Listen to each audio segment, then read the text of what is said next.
in to that pressure and help him steal an election he actually lost.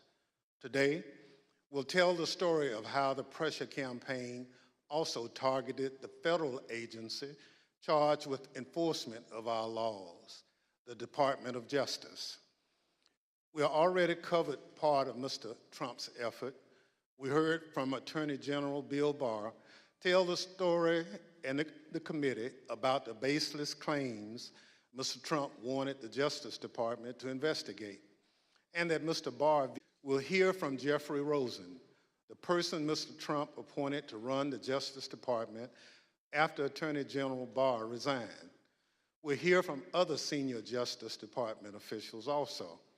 Together, these public servants resisted Mr. Trump's effort to misuse the Justice Department as part of his plan to hold on to power. And we will show that Trump's demands that the department investigate baseless claims of election fraud continued into January 2021. But Donald Trump didn't just want the Justice Department to investigate. He wanted the Justice Department to help legitimize his lies, to basically call the election corrupt, to appoint a special counsel to investigate alleged election fraud, to send a letter to 6 state legislatures urging them to consider altering the election results. And when these and other efforts failed, Donald Trump sought to replace Mr. Rosen, the acting Attorney General, with a lawyer who he believed would inappropriately put the full weight of the Justice Department behind the effort to overturn the election. Let's think about what that means. Wherever you live in the United States, there's probably a local government executive, a mayor, or a county commissioner. There's also an official responsible for enforcing the laws, a district attorney or a local prosecutor. Imagine if your mayor lost a re-election bid, but instead of conceding the race, they picked up the phone, called the district attorney, and said, I want you to say this election was stolen. I want you to tell the Board of Elections not to certify the results. That's essentially what Donald Trump was trying to do with the election for President of the United States. It was a brazen attempt to use the Justice Department to advance the president's personal political agenda. Today, my colleague from Illinois, Mr. Kinzinger, and other witnesses will walk through the Select Committee's findings on these matters. But first, I recognize our distinguished Vice Chair, Ms. Cheney of Wyoming, for any opening statement she's cared to offer. Thank you very much, Mr. Chairman. At this point, our committee has just begun to show America the evidence that we have gathered. There is much more to come, both in our hearings and in our report. But I'd like to take just a moment to put everything we've seen in context. We have already seen how President Trump falsely declared victory on November 3rd, 2020, how he and his team launched a fraudulent media campaign that persuaded tens of millions of Americans that the election was stolen from him. Donald Trump intentionally ran false ads on television and social media, featuring allegations that his advisors and his Justice Department repeatedly told him were untrue. We have also seen how Donald Trump launched a fraudulent fundraising campaign that raised hundreds of millions of dollars, again, based on those same false election fraud allegations. We have seen how President Trump and his allies corruptly attempted to pressure Vice President Pence to refuse to count lawful electoral votes and obstruct Congress's proceedings on January 6th, and how he provoked a violent mob to pursue the Vice President and others in our Capitol. We've seen how the President oversaw and personally participated in an effort in multiple states to vilify, threaten, and pressure election officials, and to use false allegations to pressure state legislators to change the outcome of the election. We've seen how President Trump worked with and directed the Republican National Committee, and others to organize an effort to create fake electoral slates, and later to transmit those materially false documents to federal officials, again as part of his planning for January 6th. We have seen how President Trump persuaded tens of thousands of his supporters to travel to Washington, D.C. for January 6th. And we will see in far more detail how the President's rally and march to the Capitol were organized and choreographed. As you can tell, these efforts were not some minor or ad hoc enterprise concocted overnight. Each required planning and coordination. Some required significant funding. All of them were overseen by President Trump. And much more information will be presented soon regarding the President's statements and actions on January 6th. Today, as Chairman Thompson indicated, we turn to yet another element of the President's effort to overturn the 2020 election, this one involving the Department of Justice. A key focus of our hearing today will be a draft letter that our witnesses here today refused to sign. This letter was written by Mr. Jeff Clark with another Department of Justice lawyer, Ken Klukowski, and the letter was to be sent to the leadership of the Georgia State Legislature. Other versions of the letter were intended for other states. Neither Mr. Clark nor Mr. Klukowski had any evidence of widespread election fraud, but they were quite aware of what Mr. Trump wanted the department to do. Jeff Clark met privately with President Trump and others in the White House and agreed to assist the president without telling the senior leadership of the department who oversaw him. As you will see, this letter claims that the U.S. Department of Justice's investigations have, quote, identified significant concerns that may have impacted the outcome of the election in multiple states, including the state of Georgia. In fact, Donald Trump knew this was a lie. The Department of Justice had already informed the President of the United States repeatedly that its investigations had found no fraud sufficient in the 2020 election. The letter also said this, quote, in light of these developments, the department recommends that the Georgia General Assembly should convene in special session, end quote, and consider approving a new slate of electors. And it indicates that a separate, quote, fake slate of electors supporting Donald Trump has already been transmitted to Washington, D.C. For those of you who have been watching these hearings, the language of this draft Justice Department letter will sound very familiar. The text is similar to what we have seen from John Eastman and Rudy Giuliani, both of whom were coordinating with President Trump to overturn the 2020 election.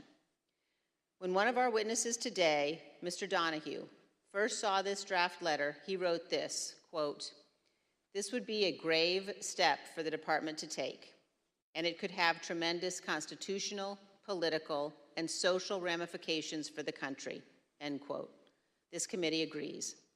Had this letter been released on official Department of Justice letterhead, it would have falsely informed all Americans, including those who might be inclined to come to Washington on January 6th, that President Trump's election fraud allegations were likely very real. Here is another observation about this letter. Look at the signature line. It was written by Jeff Clark and Mr. Klukowski, not just for Clark's signature, but also for our witnesses today, Jeff Rosen and Richard Donahue. When it became clear that neither Mr. Rosen nor Mr. Donahue would sign this letter, President Trump's plan necessarily changed. As you will hear today, Donald Trump offered Mr. Clark the job of acting Attorney General, replacing Mr. Rosen, with the understanding that Clark would send this letter to Georgia and other states and take other actions the president requested. One other point. Millions of Americans have seen the testimony of Attorney General Barr before this committee. At one point in his deposition, the former Attorney General was asked why he authorized the Department of Justice to investigate fraud in the 2020 election at all.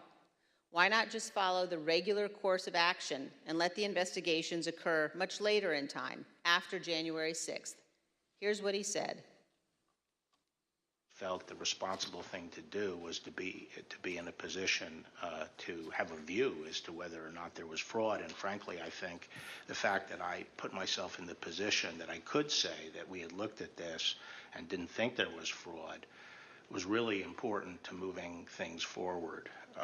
And I sort of shudder to think what the situation would have been if the position of the department was, we're not even looking at this until after Biden's in office.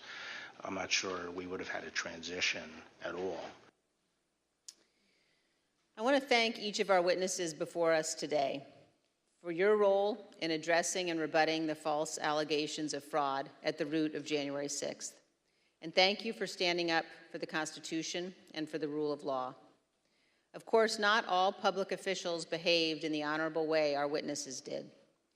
At the close of today's hearing, we will see video testimony by 3 members of Donald Trump's White House staff. They will identify certain of the members of Congress who contacted the White House after January 6th to seek presidential pardons for their conduct. Thank you, Mr. Chairman. I yield back. Without objection, the chair recognizes the gentleman from Illinois, Mr. Kinzinger, for an opening statement. Thank you. Thank you, Mr. Chairman, and thank you to our witnesses for being here. I'd like to start with a personal story. So in May of 2009, I returned from service in Iraq, and I announced my intention to run for Congress. A big reason I decided to run for Congress was my motivation to ensure freedom and democracy were defended overseas. I remember making a commitment out loud a few times and in my heart repeatedly, even to today, that if we are going to ask Americans to be willing to die in service to our country, we as leaders must at least be willing to sacrifice our political careers when integrity and our oath requires it. After all, losing a job is nothing compared to losing your life. Within the halls of power, in the face of a president, that commitment can easily be forgotten. Presidential pressure can be really hard to resist. Today, we'll focus on a few officials who stood firm against President Trump's political pressure campaign. When the president tried to misuse the department and install a loyalist at its helm, these brave officials refused and threatened to resign. They were willing to sacrifice their careers for the good of our country. The Department of Justice is unique in the executive branch. The president oversees the Department of Justice, yet the president's personal or partisan interests must not shape or dictate the department's actions. The president cannot and must not use the department to serve his own personal interest, and he must not use its people to do his political bidding, especially when what he wants them to do is to subvert democracy.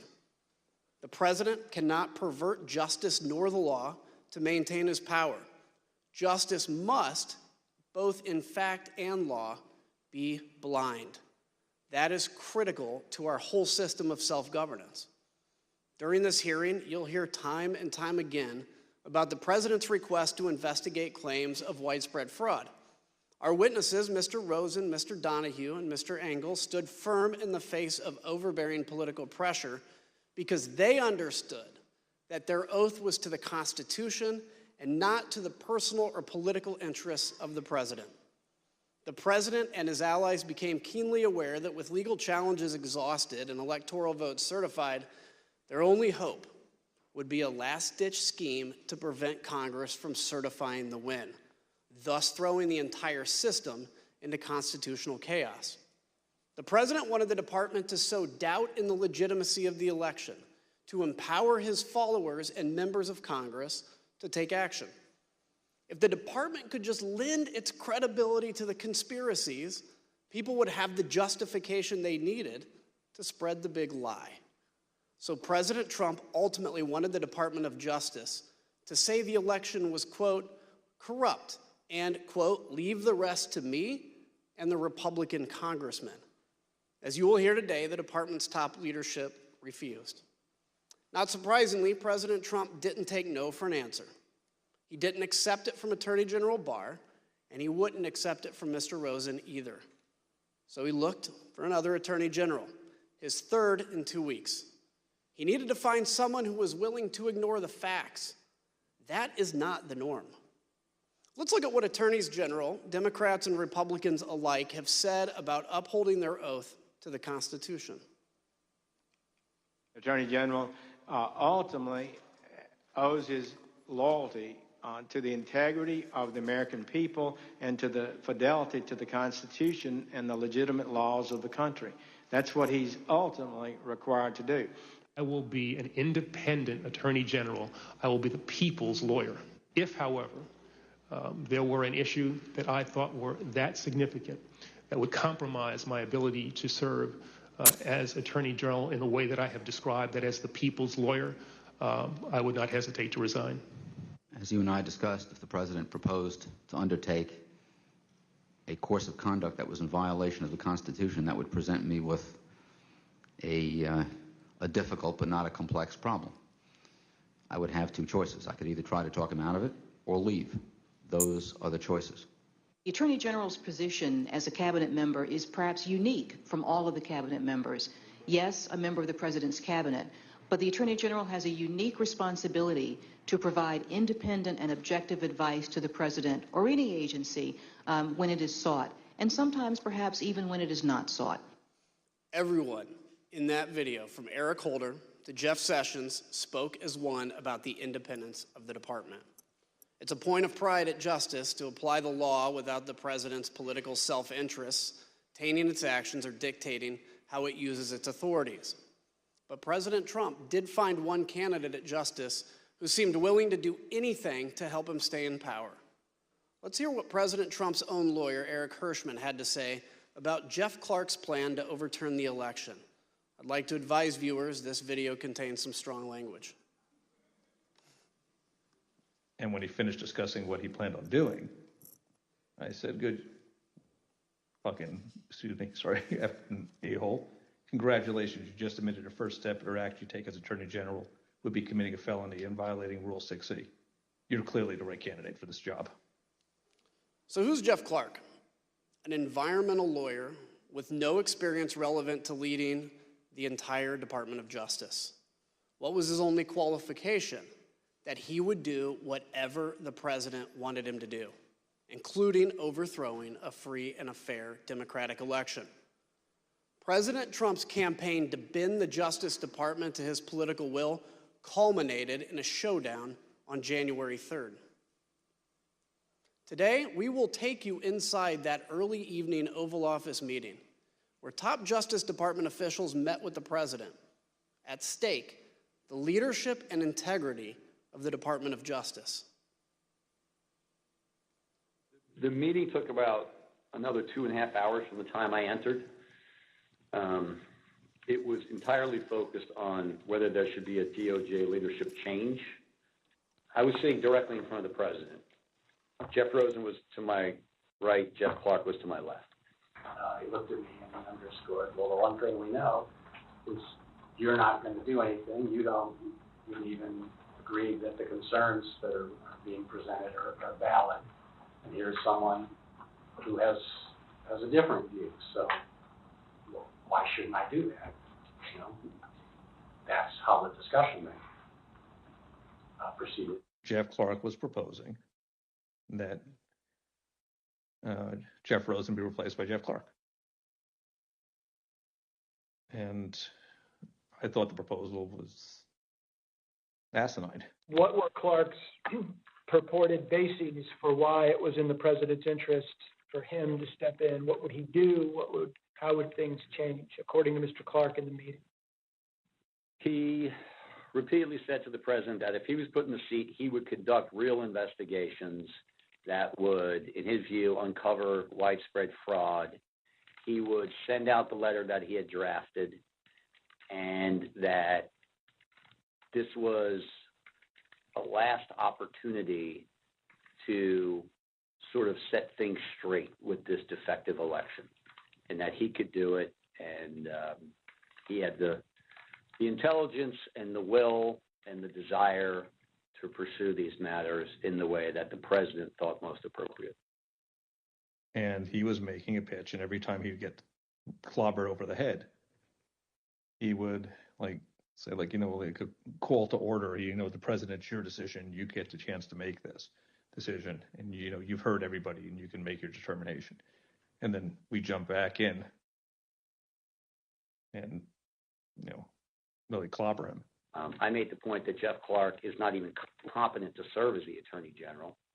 He's never been a criminal attorney. He's never conducted a criminal investigation in his life. He's never been in front of a grand jury, much less a trial jury.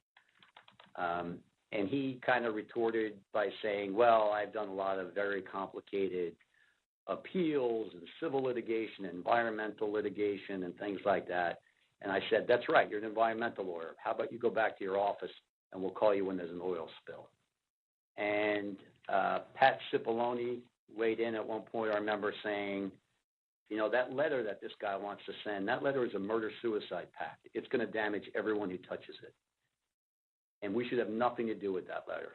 I don't ever want to see that letter again. And so we went along those lines. I thought Clark's proposal was nuts. I mean, this guy said at a certain point, listen, the best I can tell is the only thing you know about environmental and elections challenges is they both start with E. And based on your answer tonight, I'm not even certain you know that. The president said, suppose I do this. Suppose I replace him, Jeff Rosen, with him, Jeff Clark. What do you do?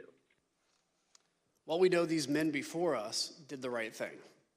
But think about what happens if these justice officials make a different decision. What happens if they bow to the pressure? What would that do to us as a democracy, as a nation? Imagine a future where the president could screen applicants to the Justice Department with one question. Are you loyal to me or to the Constitution?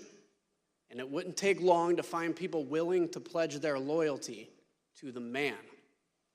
We know many of President Trump's vocal supporters on January 6th also wanted the Justice Department to do whatever he asked, as long as it meant he could stay in power. They made sure Justice Department officials heard his message as they protested loudly in front of the department on their way to the Capitol on January 6th.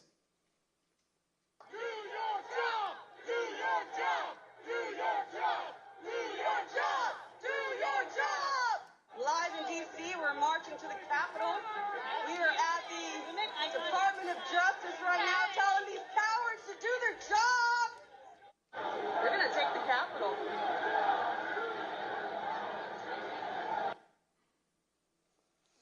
I want to take a moment now to speak directly to my fellow Republicans.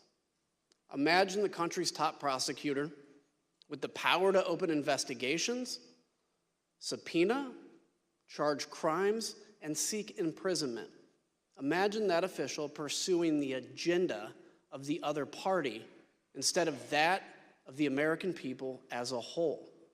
And if you're a Democrat, imagine it the other way around.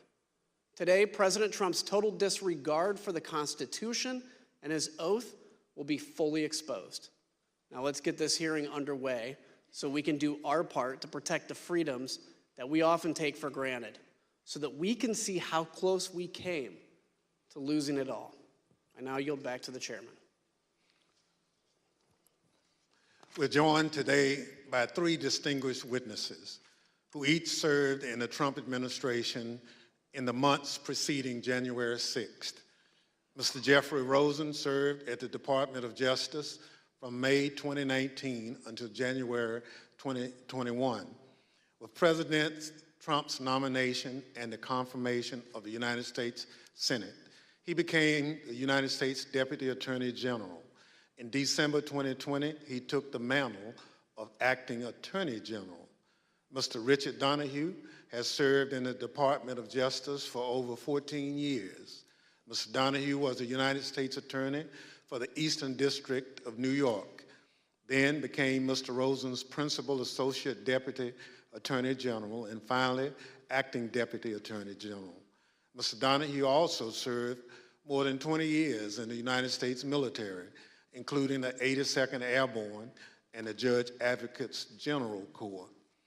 We're also joined by Mr. Stephen Engel, the former Assistant Attorney General for the Office of Legal Counsel. He was nominated by the former president and confirmed by the Senate during the Trump administration. He served from November 2017 to January 2021 and has now returned to private practice. I will now swear in our witnesses. The witnesses will please stand and raise their right hands. Do you swear unaffirmed under penalty of perjury that the testimony you're about to give is the truth, the whole truth, and nothing but the truth, so help you God? Thank you. You may be seated. Let the record reflect the witnesses all answered in the affirmative. I now recognize myself for questions. First of all, gentlemen, thank you for being here today. All of you served at former President Trump's pleasure at the Department of Justice in top leadership positions with tremendous responsibilities. Former Attorney General Bill Barr told the Select Committee that before he left the department in December 2020, he told President Trump on at least 3 occasions there was no evidence of widespread election fraud that would have changed the results of the presidential election, and refuted numerous specific claims of election fraud the president was making. Mr. Rosen, after Mr. Barr announced his resignation, did Donald Trump continue to demand that the Department of Justice investigate his claims of election fraud? Yes, he asserted that he thought the Justice Department had not done enough.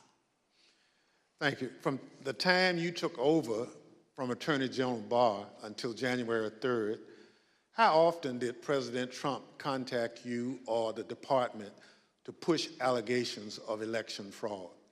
So between December 23rd and January 3rd, the president either called me or met with me virtually every day, with 1 or 2 exceptions like Christmas Day.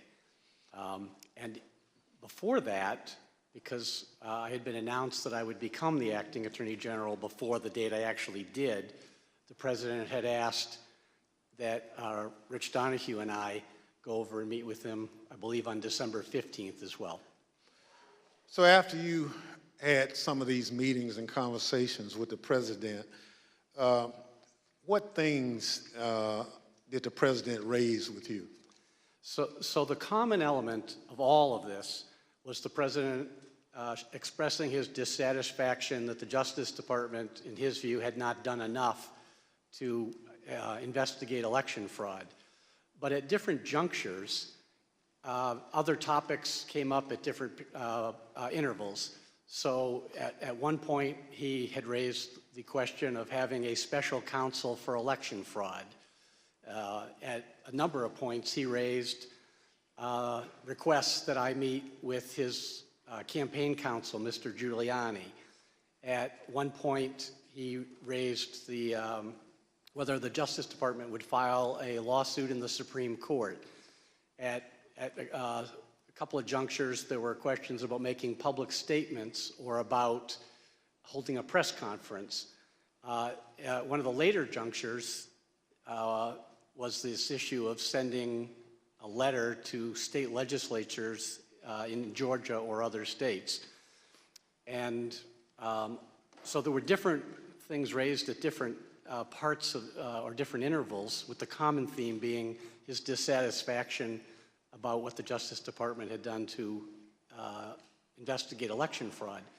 I will say that the Justice Department declined all of those requests that I was just referencing because we did not think that they were appropriate based on the facts and the law as we understood them. Thank you. So, Mr. Donahue, on December 15th, the day after Attorney General Barr announced his resignation, the president summoned you and Mr. Rosen to the White House. At this meeting with the president, what did he want to discuss? There were a number of topics of discussion that day, Mr. Chairman. Much of the conversation focused on a report that had been recently released relating to Antrim County in Michigan.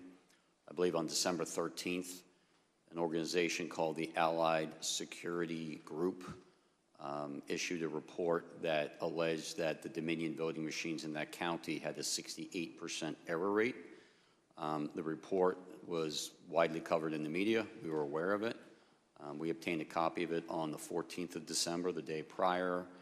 We circulated to the U.S. attorneys in Michigan for their awareness. And we had a number of discussions internally, but the conversation with the president on that day, the 15th, was largely focused on that. And he was essentially saying, have you seen this report? He was adamant that the report must be accurate, that it proved that the election was defective, that he in fact won the election, and the department should be using that report to basically tell the American people that the results were not trustworthy.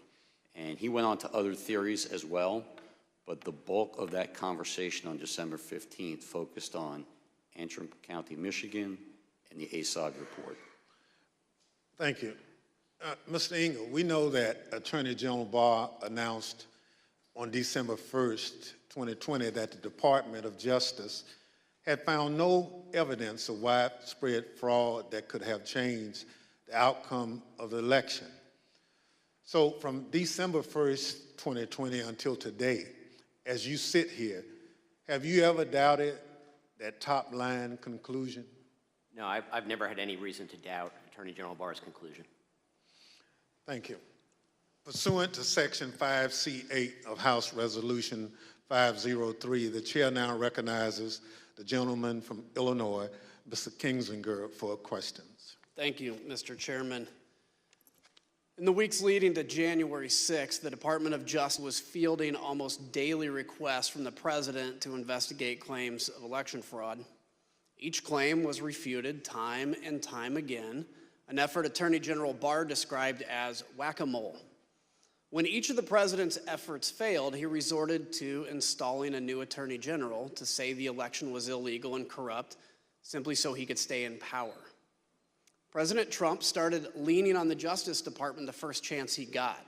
On November 29th, his first television interview after the election. Where is the DOJ and the FBI in all of this, Mr. President? You have laid out some serious charges here. Shouldn't this be something that the FBI is investigating? Are they? Missing in action. Is the DOJ investigating? Missing in action. Can't tell you where they are. Republican congressmen echoed the president just 2 days later. They wrote a letter to Attorney General Barr, laying into the Justice Department for a, quote, shocking lack of action in investigating the claims of election fraud. That same day, Attorney General Barr stated publicly that President Trump's claims had no merit. Ignoring the top law enforcement officer in the country, Republican congressmen amplified the stolen election message to the American public. Let's listen. And so there's widespread evidence of fraud because people haven't done their jobs.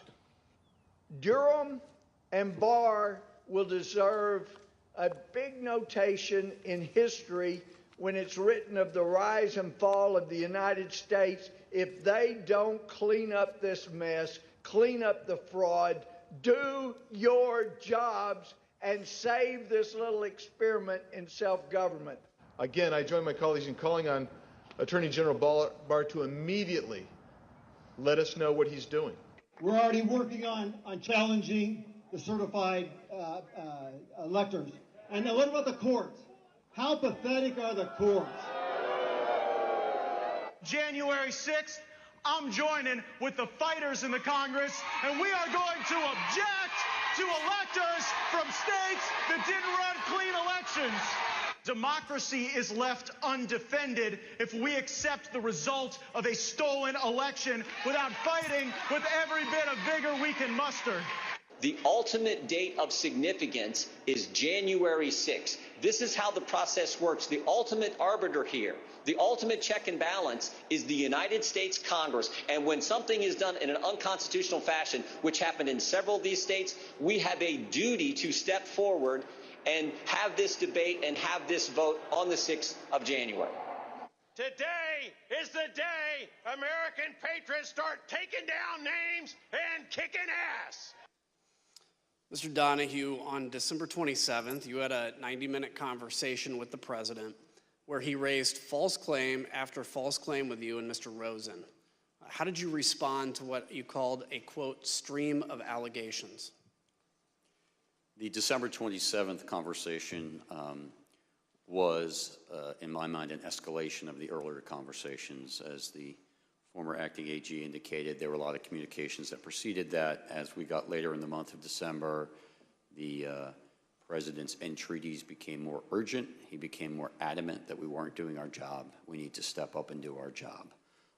And he had this arsenal of allegations that he wanted to rely on. And so I felt in that conversation that it was incumbent on me to make it very clear to the president what our investigations had revealed, and that we had concluded, based on actual investigations, actual witness interviews, actual reviews of documents, that these allegations simply had no merit. And I wanted to try to cut through the noise, because it was clear to us that there were a lot of people whispering in his ear, feeding him these conspiracy theories and allegations. And I felt that being very blunt in that conversation might help make it clear to the president that these allegations were simply not true. And so as he went through them in what for me was a 90-minute conversation or so, and what for the former acting AG was a 2-hour conversation, as the president went through them, I went piece by piece to say, no, that's false. That is not true. And to correct him really in a serial fashion as he moved from one theory to another. Can you give me an example of one or two of those theories? So one that was very clear at that point was the Antrim County, the ASOG report that I mentioned earlier. The Allied Security Operations Group released this report that's at 68% error rate. There was, in fact, in Antrim County, a hand recount. Had nothing to do with the department. The department did not request that. That was pursuant to litigation brought by other parties. But there was a hand recount. So they were able to compare the hand recount to what the machines had reported. And for the ballots that were actually counted by the machine, more than 15,000, there was one error, one ballot. And I did a quick calculation and came up with 0.0063% error rate, which is well within tolerance. And so I made it very clear to the president, because he was so fixated on the ASOG report in the December 15th conversation, that in fact, our investigation revealed that the error rate was 0.0063%. So that, Mr. President, is an example of what people are telling you that is not true, and that you cannot and should not be relying on. So that was one very explicit one, and I think you see that reflected in my notes. We went through a series of others. The truck driver who claimed to have moved an entire tractor-trailer of ballots from New York to Pennsylvania, that was also incorrect. We did an investigation with the FBI interview witnesses at the front end and the back end of that trailer's transit from New York to Pennsylvania. We looked at loading manifests. We interviewed witnesses, including, of course, the driver, and we knew it wasn't true. Whether the driver believed it or not was never clear to me, but it was just not true. So that was another one that I tried to educate the president on. There were a series of others, mostly in swing states. Of course, he wanted to talk a great deal about Georgia, the State Farm Arena video, which he believed, for various reasons, was, as he said it, fraud staring you right in the face. Were any of the allegations he brought up found credible? Did you find any of them credible? No. So during this conversation, did you take handwritten notes directly quoting the president? I did, and to make it clear, Attorney General Rosen called me on my government cell phone, said he'd been on the phone with the president for some time. The president had a lot of these allegations. I was better versed in what the department had done just because I had closer contact with the investigations, and the AG asked me to get on the call. Of course, I agreed. And I began taking notes only because at the outset the president made an allegation I had not heard. I had heard many of these things. I knew many of them were investigated. But when the president, at least when I came to the conversation, when he began speaking, he brought up an allegation I was completely unaware of. And of course that concerned us. So I simply reached out and grabbed a notepad off my wife's nightstand and a pen, and I started jotting it down. That had to do with an allegation that more than 200,000 votes were certified in the state of Pennsylvania that were not actually cast. Sometimes the president would say it was 205, sometimes he would say it was 250, but I'd not heard this before, and I wanted to get the allegation down clearly so that we can look into it if appropriate. And that's why I started taking those notes. And then as the conversation continued, I just continued to take the notes. Let's take a look at the notes, if we could right now. As we can see on the screen, you actually quote President Trump asking, "Where's DOJ?" just like we heard him say in his first television interview. How did you respond to that? So both the acting AG and I tried to explain to the president on this occasion and on several other occasions that the Justice Department has a very important, very specific, but very limited role in these elections. States run their elections. We are not quality control for the states. We are obviously interested in and have a mission that relates to criminal conduct in relation to federal elections. We also have related civil rights responsibilities, so we do have an important role. But the bottom line was, if a state ran their election in such a way that it was defective, that is to the state or Congress to correct. It is not for the Justice Department to step in. And I certainly understood the president as a layman, not understanding why the Justice Department didn't have at least a civil role to step in and bring suit on behalf of the American people. We tried to explain that to him. The American people do not constitute the client for the United States Justice Department. The one and only client of the United States Justice Department is the United States government. And the United States government does not have standing, as we were repeatedly told by our internal teams, OLC led by Steve Engel, as well as the Office of the Solicitor General, researched it and gave us thorough, clear opinions that we simply did not have standing. And we tried to explain that to the president on numerous occasions. Let's take a look at another one of your notes. You also noted that Mr. Rosen said to Mr. Trump, quote, "DOJ can't and won't snap its fingers and change the outcome of the election." How did the president respond to that, sir? He responded very quickly and said, essentially, that's not what I'm asking you to do. What I'm just asking you to do is just say it was corrupt and leave the rest to me and the Republican congressman. So let's now put up the notes where you quote the president. As you're speaking to that, he said, the president said, "Just say the election was corrupt and leave the rest to me and the Republican congressman." So, Mr. Donahue, that's a direct quote from President Trump, correct? That's an exact quote from the president, yes. The next note shows that even that the president kept pressing. Even though he'd been told that there was no evidence of fraud, did the president keep saying that the department was, quote, "obligated to tell people that this was an illegal, corrupt election"? That's also an exact quote from the president, yes. Let me just be clear. Did the department find any evidence to conclude that there was anything illegal or corrupt about the 2020 election?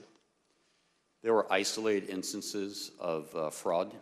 None of them came close to calling into question the outcome of the election in any individual state. And how would you describe the president's demeanor during that call? He was more agitated than he was on December 15th. The president, throughout all of these meetings and telephone conversations, was adamant that he had won and that we were not doing our job. But it did escalate over time until ultimately the meeting on January 3rd, which was sort of the most extreme of the meetings and conversations. So I want to make sure we don't gloss this over. Just say it was corrupt and leave the rest to us. The president wanted the top Justice Department officials to declare that the election was corrupt, even though, as he knew, there was absolutely no evidence to support that statement. The president didn't care about actually investigating the facts. He just wanted the Department of Justice to put its stamp of approval on the lies. Who was going to help him? Well, Jeff Clark.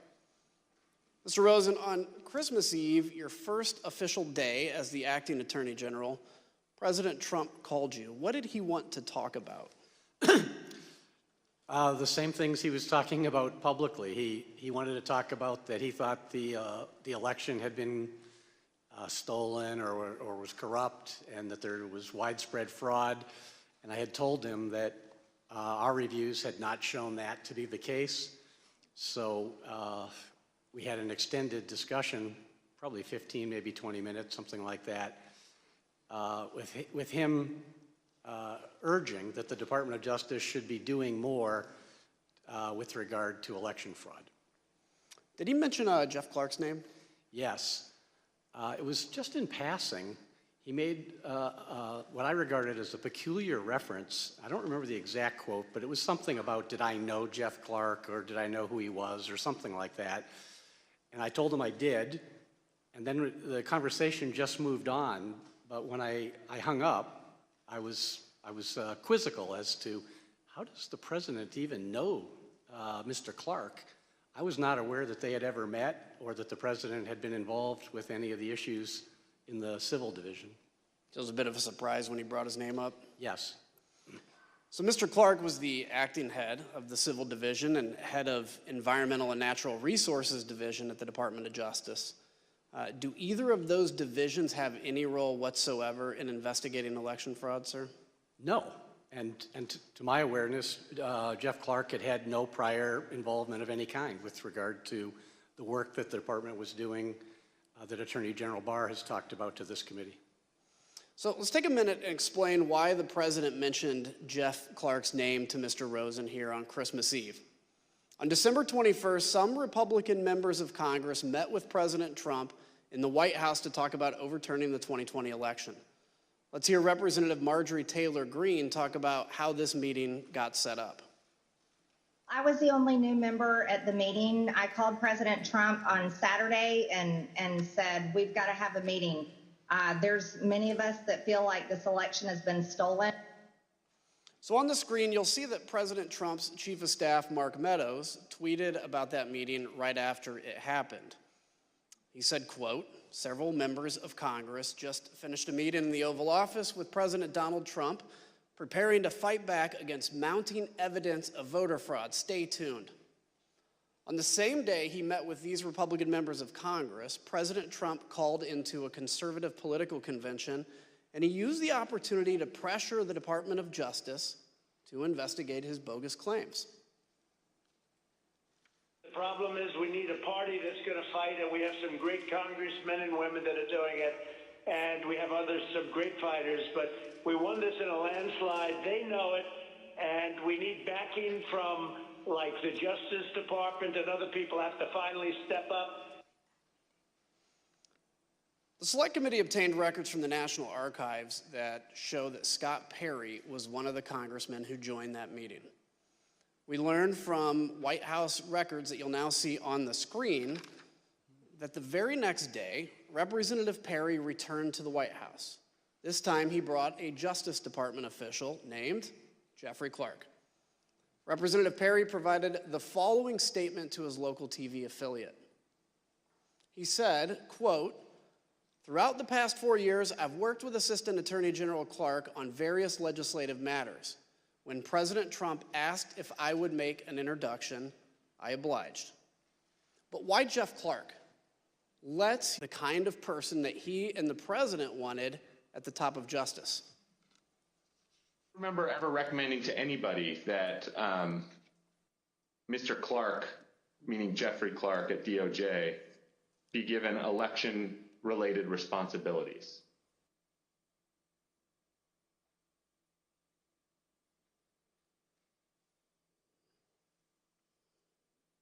You mean beyond the president?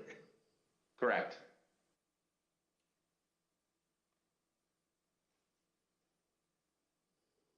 Well, beyond the president, I do recall saying to people that somebody should be put in charge of the Justice Department who isn't frightened of what's going to be done to their reputation. Because Justice Department was filled with people like that. Should put somebody that's not frightened of what's going to be done to their reputation. Mr. Donahue, when you told the president that you wouldn't pursue baseless claims of fraud, was it because you were worried about your reputation? No, not at all. Mr. Clark's name was also mentioned in the White House in late December and early January, as described by a top aide to Mark Meadows, Cassidy Hutchinson. Was it your understanding that Representative Perry was pushing for a specific person to take over the department? he wanted Mr. Jeff Clark to take over the Department of Justice. Mr. Rosen, after your call with President Trump on December 24th, you spoke with Mr. Clark on December 26th about his contact with the president. Can you tell us about that conversation? Yes.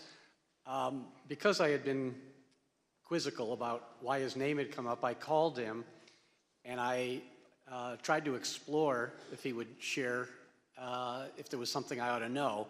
And after some back and forth, he acknowledged that shortly before Christmas, he had gone to a meeting in the Oval Office with the president. That, of course, surprised me. And I asked him, how did that happen? And he was defensive. It had been unplanned that he had been talking to someone he referred to as General Perry, but I believe is Congressman Perry. And that unbeknownst to him, he was asked to go to a meeting and he didn't know it, but it turned out it was at the Oval. He found himself at the Oval Office and he was apologetic for that. And I said, well, you didn't tell me about it. It wasn't authorized and you didn't even tell me after the fact. You know, this is not appropriate. But he was contrite and said it had been inadvertent and it would not happen again, and that if anyone asked him to go to such a meeting, he would notify Rich Donahue and me. Is there a policy that governs who can have contact directly with the White House? Yes. So across many administrations for a long period of time, there's a policy that, particularly with regard to criminal investigations, restricts at both the White House end and the Justice Department end those more sensitive issues to the highest ranks. So for criminal matters, the policy for a long time has been that only the Attorney General and the Deputy Attorney General from the DOJ side can have conversations about criminal matters with the White House, or the Attorney General and the Deputy Attorney General can authorize someone for a specific item with their permission, but the idea is to make sure that the top rung of the Justice Department knows about it and is in the thing to control it and make sure only appropriate things are done. Mr. Ringo, from your perspective, why is it important to have a policy like Mr. Rosen just discussed? Well, it's critical that the Department of Justice conducts its criminal investigations free from either the reality or any appearance of political interference. And so people can get in trouble if people at the White House are speaking with people at the department, and that's why the purpose of these policies is to keep these communications as infrequent and at the highest levels as possible, just to make sure that people who are less careful about it, who don't really understand these implications, such as Mr. Clark, don't run afoul of those contact policies. Thank you. So the Select Committee conducted an informal interview with the White House counsel, Pat Cipollone, and his deputy, Pat Philbin, about their contact with Mr. Clark, though neither has yet agreed to sit for transcribed and videotaped interviews. But Pat Cipollone told the Select Committee that he intervened when he heard Mr. Clark was meeting with the president about legal matters without his knowledge, which was strictly against White House policy. Mr. Cipollone and Mr. Philbin, like Mr. Rosen, told Mr. Clark to stand down, and he didn't.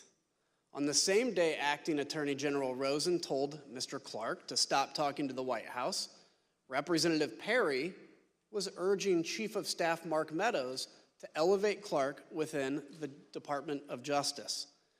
You can now see on the screen behind me a series of texts between Representative Perry and Mr. Meadows. They show that Representative Perry requested that Mr. Clark be elevated within the department. Representative Perry tells Mr. Meadows on December 26th that, quote, Mark, just checking in as time continues to count down. 11 days to January 6th and 25 days to inauguration, we've got to get going. Representative Perry followed up and says, quote, Mark, you should call Jeff. I just got off the phone with him, and he explained to me why the principal deputy won't work, especially with the FBI. They will view it as not having the authority to enforce what needs to be done. Mr. Meadows responds with, I got it. I think I understand. Let me work on the deputy position. Representative Perry then texts, Roger, just sent you something on Signal. Just sent you an updated file. Did you call Jeff Clark? Mr. Donahue, Representative Perry called you the next day on December 27th. Who told him to call you? My understanding is the president did at the outset of the call. Congressman Perry told me that he was calling at the behest of the president. What did he want to talk about? He wanted to talk about Pennsylvania in particular. He gave me some background about, why he in particular doesn't trust the FBI and why the American people don't necessarily trust the FBI. And then he went into some allegations specific to Pennsylvania, which included, amongst others, this allegation that the Secretary of State had certified more votes than were actually cast. Did you direct the local U.S. Attorney's Office to investigate that claim? So Mr. Perry said that he had a great deal of information, that investigations had been done, that there was some sort of forensic type report that would be helpful to me. And I didn't know Congressman Perry. I'd never heard of him before this conversation, but I said, sir, if you've got something that you think is relevant to what the Justice Department's mission is, you should feel free to send it to me. And he did. And I was en route from New York to Washington. I got it. I looked at it on my iPhone. Obviously, I couldn't read the whole thing in transit like that, but I looked at it to get a feel for what it was, and then I forwarded it to the United States Attorney for the Western District of Pennsylvania. Did they get back to you? What did they conclude? Scott Brady looked at it. He was the Western District of Pennsylvania U.S. Attorney. Took him a couple days, but he got back in relatively short order with a pretty clear explanation for why there was no foundation for concern. The Secretary of State had not certified more votes than were actually cast. The difference between the 5.25 that was actually certified by the Secretary of State and the 5 million that was on a public-facing website was that the information on the website was incomplete because 4 counties had not uploaded their data. So no credibility to that. There was claim. 0 to that, right. During that call, did Scott Perry mention Mr. Clark, and what did he say about him, if so? He did. He mentioned Mr. Clark.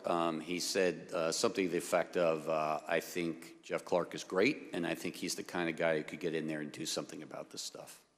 And this was coming on the heels of the president having mentioned Mr. Clark in the afternoon call earlier that day. I'd like to yield to the gentlewoman from Wyoming, Vice Chair Cheney. Thank you very much, Mr. Kinzinger. I thank the gentleman for yielding. As we discussed earlier, at the center of Mr. Clark's plan to undo President Trump's election loss was a letter.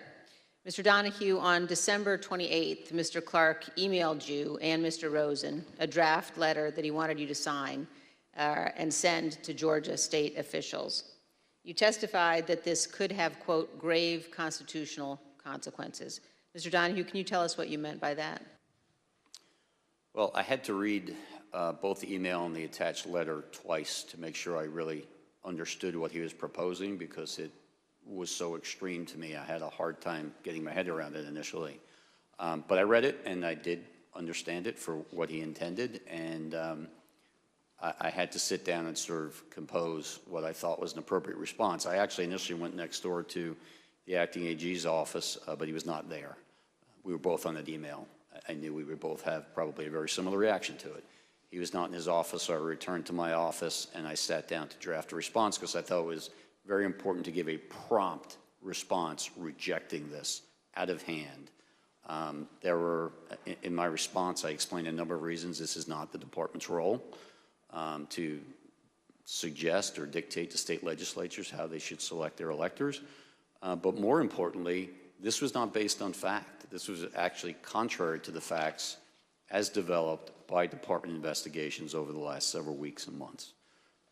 So I responded to that, and for the department to insert itself into the political process this way, I think would have had grave consequences for the country.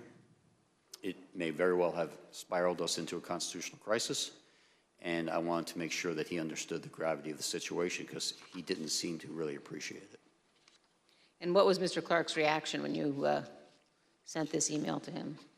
He didn't respond directly to the email, but we met shortly after that. After I sent the email, the acting AG returned. I went to his office. He had just read it. He had a very similar reaction to me.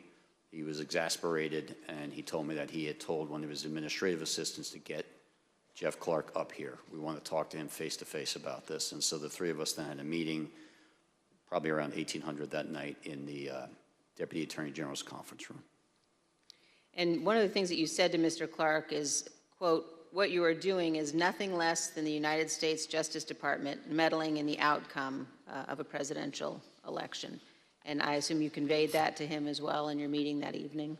Yes, in those very words. It was a very contentious meeting, but yes, that was said amongst other things.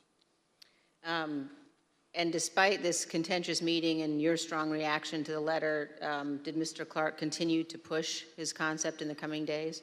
He did, yes. We had subsequent meetings and conversations. The acting AG probably had more contact with him than I did, but between the 28th and the 2nd, when we had another in-person meeting, he clearly continued to move down this path. He began calling witnesses and apparently conducting investigations of his own. He got a briefing from DNI about purported foreign intelligence interference. And we thought perhaps once it was explained to him that there was no basis for that part of his concern, that he would retreat. But instead he doubled down and said, well, okay, so there's no foreign interference. I still think there are enough allegations out there that we should go ahead and send this letter, which shocked me even more than the initial one, because you would think after a couple of days of looking at this, he, like we, would have come to the same conclusion that it was completely unfounded. And when you learned that he had been calling witnesses and conducting investigations on his own, did you confront him? Yes. And what was his reaction? He got very defensive. You know, as I said, there were a series of conversations through that week. I certainly remember very specifically the conversation in the meeting on January 2nd. That got even more confrontational, but he was defensive and, you know, similar to his earlier reaction when I said this is nothing less than Justice Department meddling in an election, his reaction was, I think a lot of people have meddled in this election. And valid choice between the candidates, such that the General Assembly could take whatever action is necessary to ensure that one of the slates of electors cast on December 14th will be accepted by Congress on January 6th. Committees also learned that the relationship between Dr. Eastman and Mr. Klukowski persisted after Mr. Klukowski joined the Justice Department.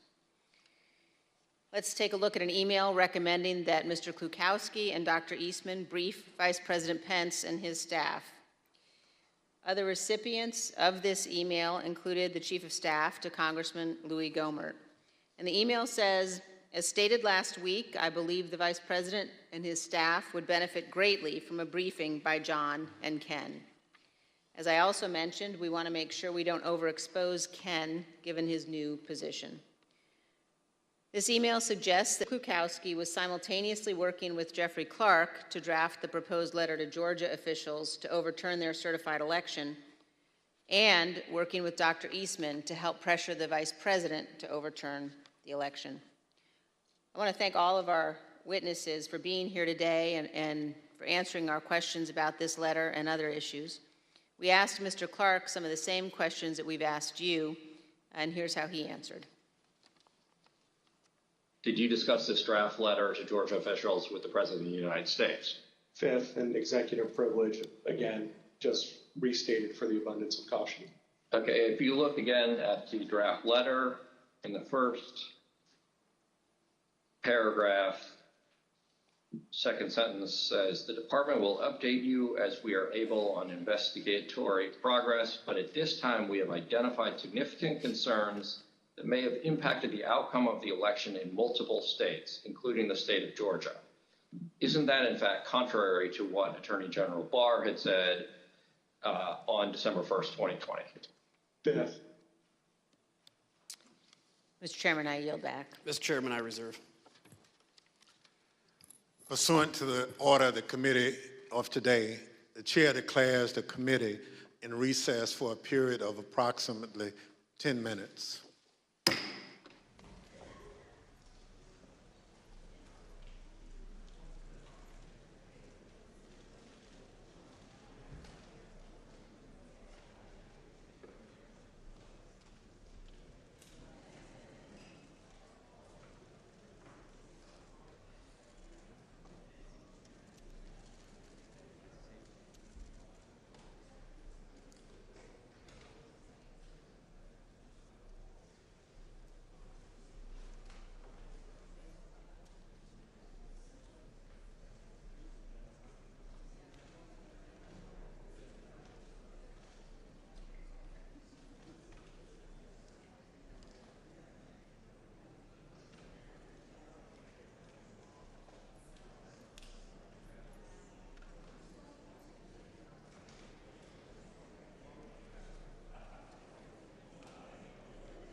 The committee will be in order. The chair recognizes the gentleman from Illinois. Thank you, Mr. Chairman. Mr. Chairman, around the time Mr. Clark was pushing for the department to send the Georgia letter, the president and his supporters were pressuring the Justice Department to take other actions to change the outcome of the 2020 election. Mr. Engel, you were the head of the Office of Legal Counsel. Can you first off explain your role? What is that? Sure. One of the Attorney General's most important responsibilities is to provide legal advice to the President and to the executive branch. As a practical matter, given the responsibilities of the Attorney General, the Assistant Attorney General for the Office of Legal Counsel exercises that job on a day-to-day basis. And so, in addition, the head of OLC often functions as a general counsel, essentially to the Attorney General, and so is often, the chief legal advisor to the AG, as well as, the White House and the executive branch more broadly. So given that role, can you kind of describe your relationship with the president? Well, in connection with my role at OLC, over the course of my tenure there were a number of instances in which folks at the White House would seek to bring me in to provide legal advice to the president, sometimes discussing the legal options that could be pursued among various to reach various policy objectives, sometimes to advise the president that a course of action that they had been discussing was not legally available. So I want to ask you about two things the president asked you and the department to do. The first is reflected in this email that we're going to put on the screen. The president sent a draft lawsuit to be filed by the department in the Supreme Court. He wanted you, Mr. Rosen, and Mr. Cipollone specifically to review it. You and the department opposed filing it. We see on the screen here that the talking points that you actually drafted on that. So you stated that there is no legal basis to bring this lawsuit. Anyone who thinks otherwise simply doesn't know the law, much less the Supreme Court. Why was this the department's position? Well, I mean, I think that the memo sort of speaks to this, but essentially this was a draft lawsuit that apparently was prepared by people outside the department. It would be styled as brought by the United States and by the acting Solicitor General as an original jurisdiction matter in the Supreme Court. It was a meritless lawsuit that was not something that the department could or would bring. Somebody obviously prepared it, handed it to the president, and he forwarded it on for our review. But that memo explains why the Department of Justice, as Mr. Donahue said earlier, doesn't have any standing to bring such a lawsuit. The lawsuit would have been untimely. The states had chosen their electors. The electors had been certified. They'd cast their votes. They'd been sent to Washington, D.C. Neither Georgia nor any of the other states on December 28th or whenever this was in a position to change those votes. Essentially, the election had happened. The only thing that hadn't happened was the formal counting of the votes.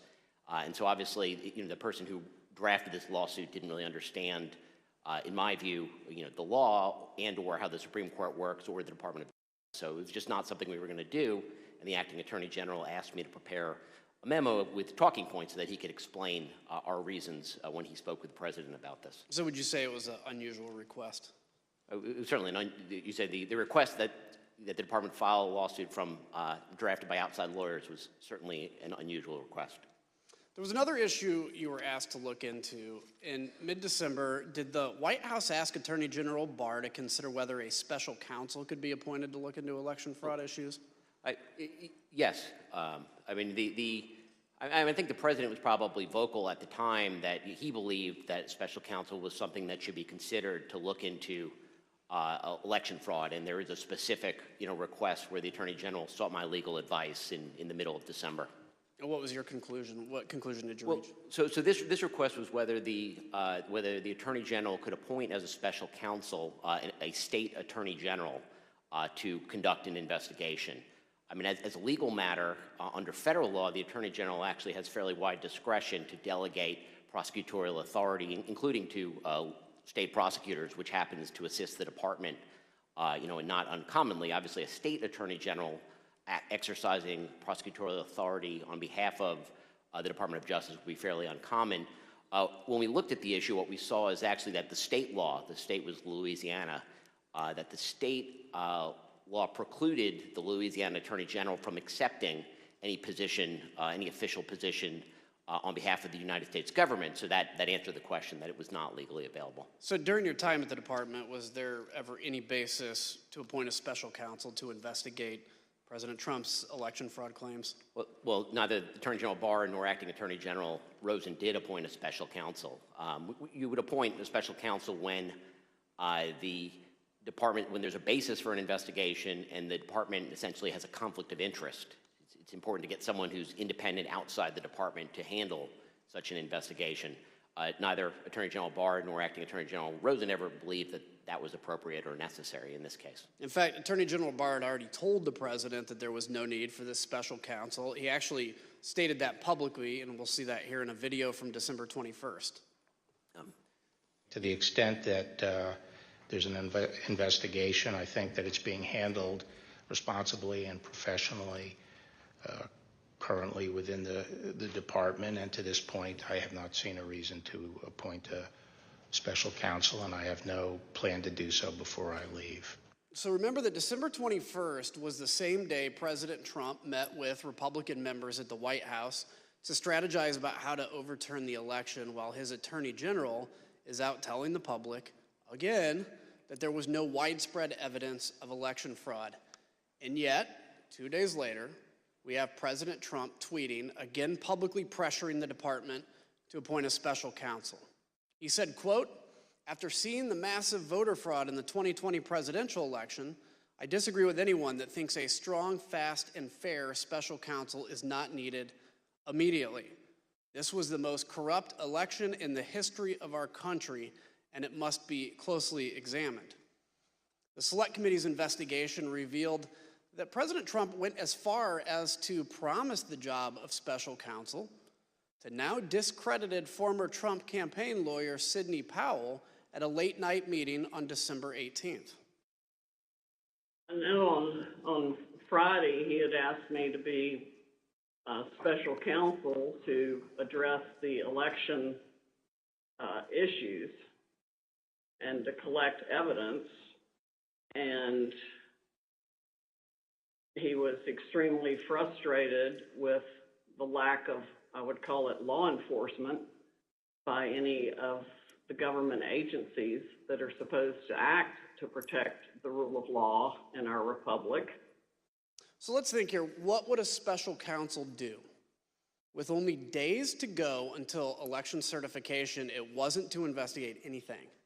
An investigation led by a special counsel would just create an illusion of legitimacy and provide fake cover for those who would want to object, including those who stormed the Capitol on January 6th.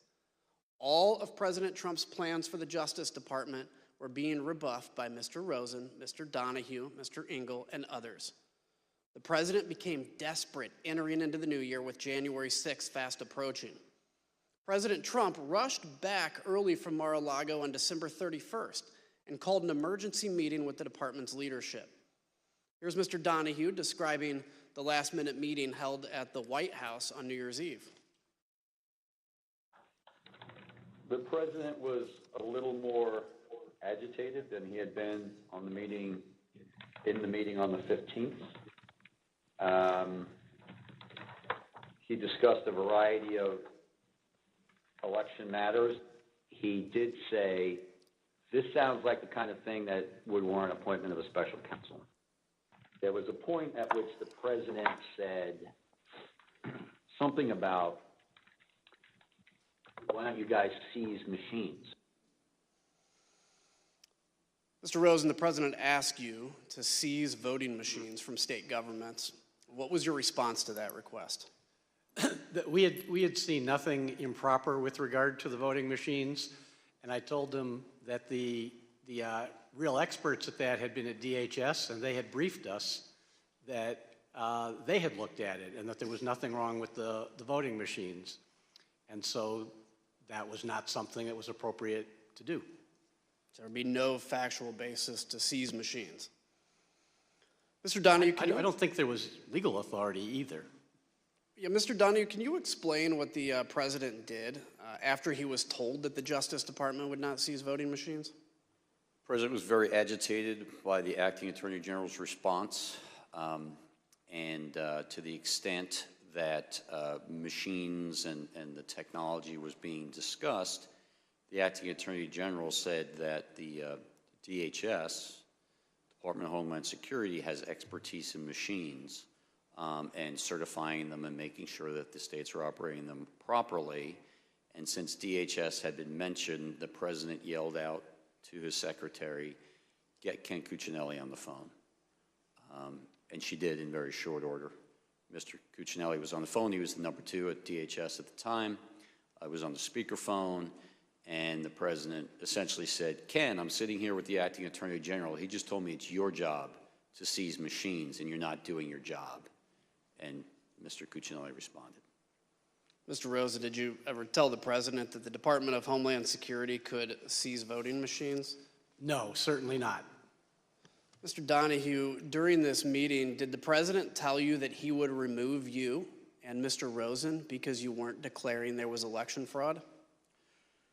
Toward the end of the meeting, the president, again, was getting very agitated, and he said, "People tell me I should just get rid of both of you. I should just remove you and make a change in the leadership, put Jeff Clark in, maybe something will finally get done."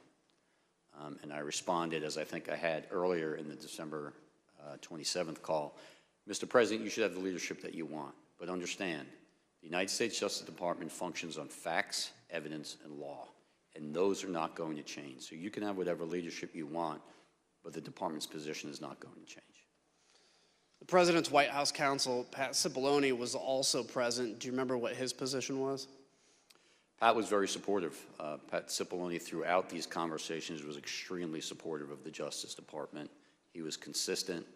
I think he had an impossible job at that point, but he did it well, and he always sided with the Justice Department in these discussions. So let's pause for a second. It's New Year's Eve. President Trump is talking about seizing voting machines and making the same demands that had already been shot down by former Attorney General Barr on at least 3 occasions, and by Mr. Rosen and Mr. Donahue on multiple other occasions. Claim after claim knocked down, but the president didn't care. The next day, Chief of Staff Mark Meadows sent a flurry of emails to you, Mr. Rosen, asking that the department look into a new set of allegations. We're going to put those emails here on the screen. Here we see 3 requests made on January 1st. One email is a request from Mr. Meadows to you, Mr. Rosen, to send Jeff Clark to Fulton County. What did you do with this request? Well, really nothing. Certainly didn't send Mr. Clark to Fulton County, but that email was the first corroboration I had seen of Mr. Clark had told me at that point that the president was considering making the change by Monday, January 4th. So Mr. Meadows' email was something of a corroboration that there were discussions going on that I had been not been informed about by Mr. Clark or anybody else. Interesting. The second request that you have is to have the Department of Justice lawyers investigate allegations of fraud related to New Mexico. Mr. Rosen, did you have concern about these emails? Yes. Really 2 concerns about that one. One is that it was coming from a campaign or political party, and it was really not our role to function as an arm of any campaign for any party or any campaign. That wasn't our role, and that's part of why I had been unwilling to meet with Mr. Giuliani or any of the campaign people before. And the other part was, it was another one of these ones where lots of work had already been done, and I thought it was a rehash of things that had been debunked previously. So the final email here included a completely baseless conspiracy theory that an Italian defense contractor uploaded software to a satellite that switched votes from Trump to Biden. The Select Committee investigation found that this wild, baseless conspiracy theory made it from the recesses of the internet to the highest echelons of our government. On December 31st, Mr. Meadows received this internet conspiracy theory from Representative Perry. On the screen now is the text that Representative Perry sent to Mr. Meadows, copying a YouTube link with the message, quote, "Why can't we just work with the Italian government?" The next day, the president's chief of staff sent the YouTube link to Mr. Rosen, who forwarded it to Mr. Donahue. Mr. Donahue, did you watch this video? I did, Congressman. How long was the video? Approximately 20 minutes. Let's just take a look at an excerpt of that video, if we may. What's being said out of Rome, out of Italy, is that this was done in the U.S. Embassy. That there was a certain State Department guy whose name I don't know yet. I guess this is probably going to come out in Italy at some point. And he was the mastermind, not the mastermind, but anyway, the guy running the operation of changing the votes. And that he was doing this in conjunction with some support from MI6, the CIA, and this Leonardo group. Mr. Donahue, what was your reaction when you watched that entire 20-minute video? I emailed the acting attorney general and I said pure insanity, which was my impression of the video, which was patently absurd. Mr. Rosen, you were asked by Mr. Meadows to meet with Mr. Johnson, who is the person in that video. What was your reaction to that request? So ordinarily, I'd get an email like this and there was no phone call. It would just, come over the transom. But this one, he called me, Mr. Meadows, and asked me to meet with Mr. Johnson. And I told him this whole thing about Italy had been debunked, and that should be the end of that, and I certainly wasn't going to meet with this person. And he initially seemed to accept that. He said, well, why won't you meet with him? I said, because if he has real evidence, which this video doesn't show, he can walk into an FBI field office anywhere in the United States. There's 55 of them. And he said, okay. But then he called me back a few minutes later and complained and said, I didn't tell you, but this fellow Johnson is working with Rudy Giuliani, and Mr. Giuliani is really offended that you think they have to go to a FBI field office. That's insulting. So couldn't you just have the FBI or you meet with these guys? And by then I was somewhat agitated and told him that there was no way on earth that I was going to do that. I wasn't going to meet with Mr. Johnson. I certainly wasn't going to meet with Mr. Giuliani. I'd made that clear repeatedly, and said that's the end of that. Don't raise this with me again. And so, because Mr. Donahue and I had been exchanging our views about this, I think it was 7:13 on a Friday night of New Year's Day. Had run out of patience, and I sent the email that you're talking about, where I made pretty clear that I had no interest in doing anything further with this. Just to button this up, Mr. Donahue, did you receive a follow-up call from a Department of Defense official about this conspiracy? I did. I believe it was that same day. Can you give details on that at all? I received a telephone call from Kash Patel, who I know was a DOD official at that time, worked for, I believe, Acting Secretary of Defense Miller, and he didn't know much about it. He basically said, do you know anything about this Italy thing and what this is all about?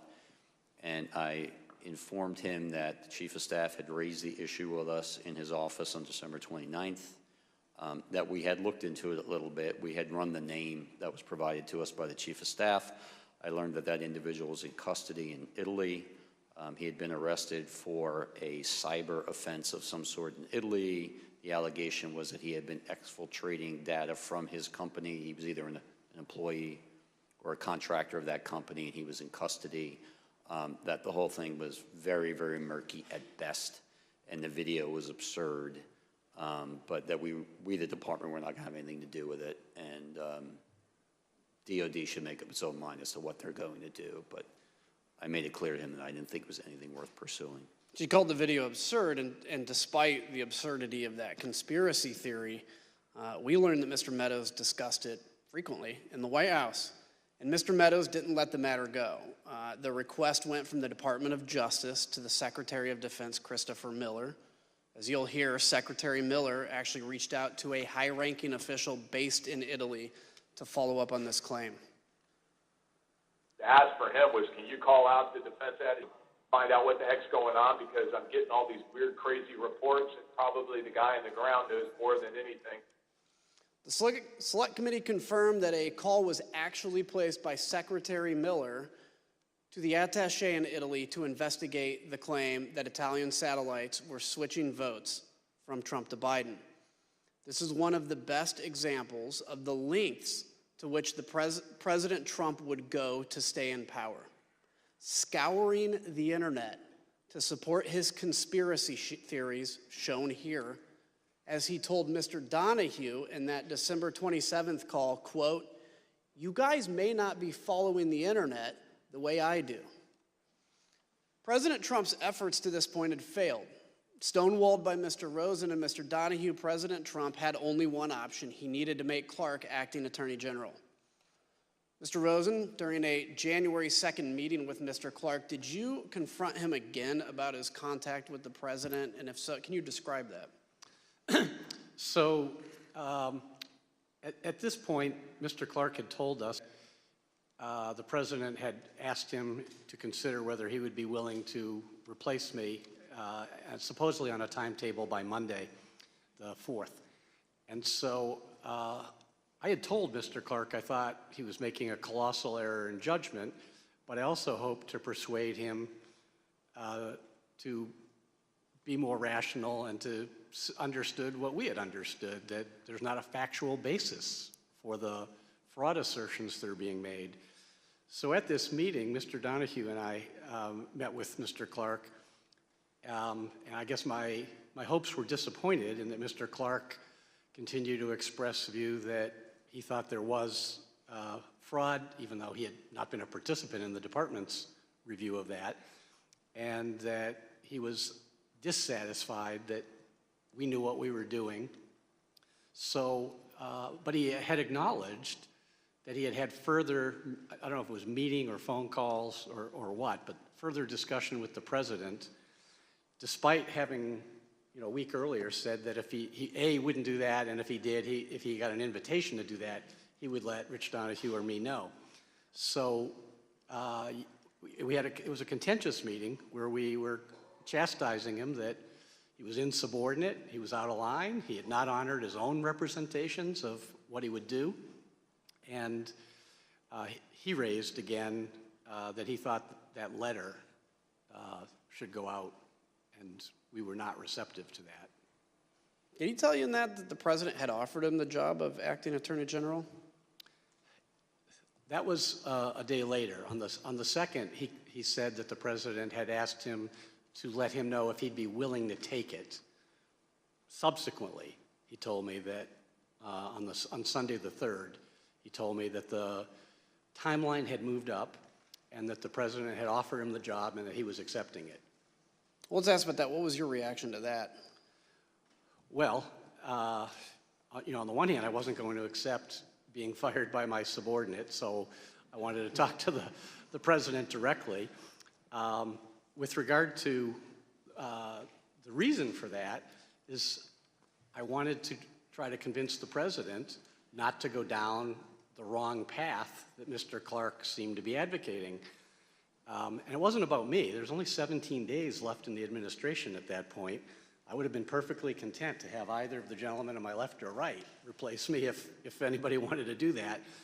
But I did not want for the Department of Justice to be put in a posture where it would be doing things that were not consistent with the truth, were not consistent with its own appropriate role, or were not consistent with the Constitution. So I did 4 things as soon as Mr. Clark left my office on that Sunday, the 3rd. Number 1, I called Mark Meadows and said I need to see the president right away. And he was agreeable and set up a meeting for 6:15 that Sunday, so about 2 hours away. 2, I called Pat Cipollone, the White House counsel, told him what was going on, and he said he would go into the White House to make sure he was at the meeting and he would be supporting the Justice Department's position as he had been doing consistently. 3, I called Steve Engel, who was, I was at the department, it was a Sunday, but there were reasons I needed to be there. Mr. Engel, I called at home and asked him if he would come in and go to the meeting, which he did. It proved to be quite helpful. And then number 4, I asked Rich Donahue and Pat Hovakimian, who had previously been my chief of staff, to get the department's senior leadership on a call and let them know what was going on, and which they did. And then Eric Hirschman called me to tell me that he was going to go to the meeting and that he would be supporting the Department of Justice position as well. So I knew that the meeting was on course and that I would have a number of people supportive of the Department of Justice's approach and not supportive of Mr. Clark's approach. Did Mr. Clark ask you to continue to stay at the department? At that Sunday meeting, when he told me that he would be replacing me, he said that he had asked to see me alone, because usually he had met with me and Mr. Donahue, because he thought it would be appropriate in light of what was happening to at least offer me that I could stay on as his deputy. I thought that was preposterous. I told him that nonsensical, and that there's no universe where I was going to do that, to stay on and support someone else doing things that were not consistent with what I thought should be done. So I didn't accept that offer, if I can put it that way. And during that meeting, did Mr. Clark ask you to sign the Georgia letter? That was on the Saturday meeting, January 2nd, that Mr. Donahue and I had with him. He again raised with both of us that he wanted us to, both to sign that letter, actually. So in that meeting, did Mr. Clark say he would turn down the president's offer if you reversed your position and signed the letter? Yes. Did Mr. Clark, so you still refused to sign and send that letter, I take it? That's right. I think Mr. Donahue and I were both very consistent that there was no way we were going to sign that letter, and it didn't matter what Mr. Clark's proposition was in terms of his own activities. We were not going to sign that letter as long as we were in charge of the Justice Department. Thank you for that, by the way. Mr. Donahue, were you expecting to have to attend a meeting at the White House on Sunday, January 3rd? No. As the acting AG indicated, we had a meeting that afternoon that related to preparations for January 6th, so I was at the department, but I had no expectation of leaving the department. It was a Sunday afternoon, and I was there in civilian clothes, as we both were, and expected to have that meeting, do some other work, but I had no expectation of going to the White House that day. So let's ask, so prior to that Oval Office meeting, did you set up a conference call with senior leadership at the department? And if so, tell us about that call. Yes, so obviously it was a bit of a scramble that afternoon to prepare for the Oval Office meeting. We had discussed on several occasions, the acting attorney general and I, whether we should expand the circle of people who knew what was going on. It was very important that Steve Engel know, and that's why I reached out to Steve on December 28th, because if Mr. Rosen were removed from the seat and the president did not immediately appoint someone else to serve as attorney general, just by function of the department's chain of succession, Mr. Engel would be in the seat. We wanted to make sure he knew what was going on should that occur. So the three of us knew. We also brought Pat Hovakimian in, so the four of us knew. But no one else, aside from Jeff Clark, of course, knew what was going on until late that Sunday afternoon. We chose to keep a close hold because we didn't want to create concern or panic in the Justice Department leadership.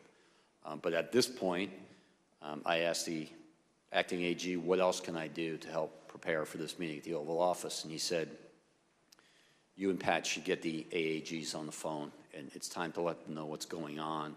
Let's find out what they may do if there's a change in leadership, because that will help inform the conversation at the Oval Office.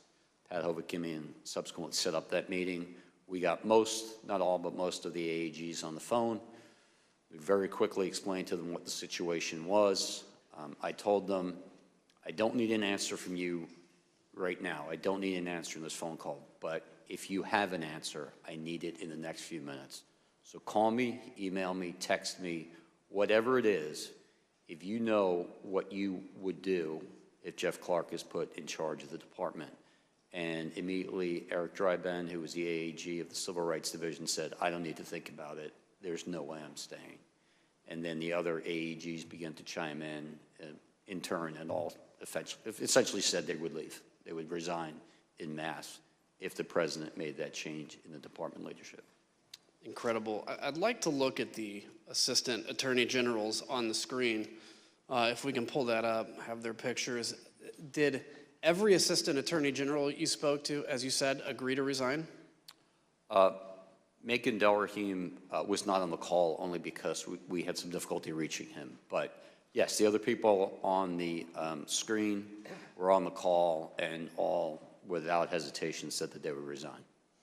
So as part of the Select Committee's investigation, we found that while Mr. Rosen, Mr. Donahue, and Mr. Engel were preparing for their meeting at the White House, Jeff Clark and the president were in constant communication beginning at 7 a.m.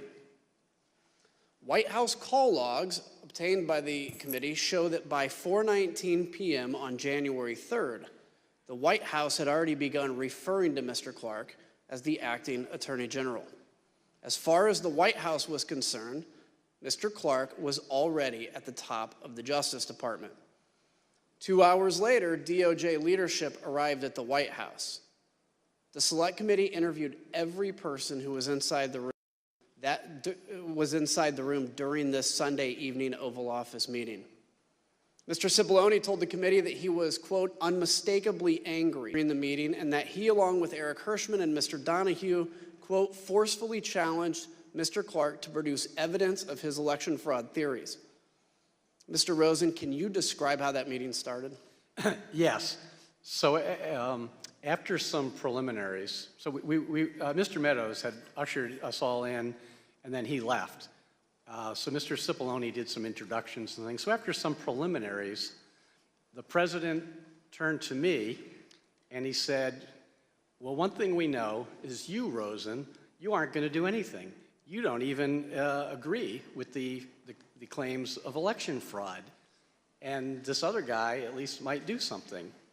And then I said, well, Mr. President, you're right that I'm not going to allow the Justice Department to do anything to try to overturn the election. That's true. But the reason for that is because that's what's consistent with the facts and the law, and that's what's required under the Constitution. So that's the right answer and a good thing for the country, and therefore I submit it's the right thing for you, Mr. President. And that kicked off another 2 hours of discussion in which everyone in the room was in one way or another making different points, but supportive of my approach for the Justice Department and critical of Mr. Clark. So at some point, Mr. Donahue comes in the room. Can you explain what led to him coming in the room? Oh, I forgot about that. So initially, in part, I think, because he was underdressed, we had not arranged, we had not yet told the president that he was going to come in. The White House had a list of who would be there. That did include Mr. Engel and the White House counsel and the deputy White House counsel, Mr. Hirschman. We went in, and then we told the president, maybe 10 minutes into the meeting or something, I forget how far in, that Mr. Donahue was outside, and he said, well, bring him in. And then Mr. Donahue came in and joined the meeting. So, Mr. Donahue, you enter that room. Can you set the scene for us and describe the tone you walked into? Yes, but if I could just back up one moment, Congressman, because you put the pictures up on the screen of the AAGs. I just want to make clear, one of the AAGs who was not on the screen was John Demers. John was the National Security Division AAG. John was on the call, but I prefaced the call by saying, John, we need you to stay in place. National security is too important. We need to minimize the disruption. Whether you resign is entirely up to you, obviously, and we'll respect your decision either way, but I'm asking you, please stay in place. And he did, so I don't want to leave the impression that he was not willing to resign, because I think he was. Thank you for that. So with regard to entering the Oval Office, I was sitting in the hallway. An administrative assistant passed by. She asked me, are you supposed to be in this meeting with the president? I said, no. I'm simply here in case questions come up that other people don't have the answer to. And she walked away and then came back probably 30 seconds later and said, the president wants you in the meeting. I proceeded into the Oval Office. I took probably 2 or 3 steps in, and I stopped because I was, as the AG said, not exactly properly attired. I was wearing jeans and muddy boots and an Army t-shirt, and I never would arrive in the Oval Office this way. I said, Mr. President, I apologize. I'm sorry. I didn't know I was going to be here. And he said, no, just come in. And so I went in. I attempted to take a seat on one of the couches that are behind the chairs arrayed in front of the president's desk. And he said, oh, no, you're going to be up here. And everyone kind of laughed. And they moved the chairs a little bit. Someone from the White House counsel's office picked up a spare chair and put it directly in front of the president, and I took that seat. Was there discussion about Mr. Clark? Can you kind of enlighten some of what that discussion was? Yes. So the conversation at this point had moved beyond the specific allegations, whether it was State Farm Arena or Antrim County or Pennsylvania or whatever. We had discussed those repeatedly, and that was backdrop to the conversation. But the conversation at this point was really about whether the president should remove Jeff Rosen and replace him with Jeff Clark. And everyone in the room, I think, understood that that meant that letter would go out. So that was the focus. It was about a 2.5-hour meeting after I entered, and so there were discussions about the pros and cons of doing that. Early on, the president said, what do I have to lose?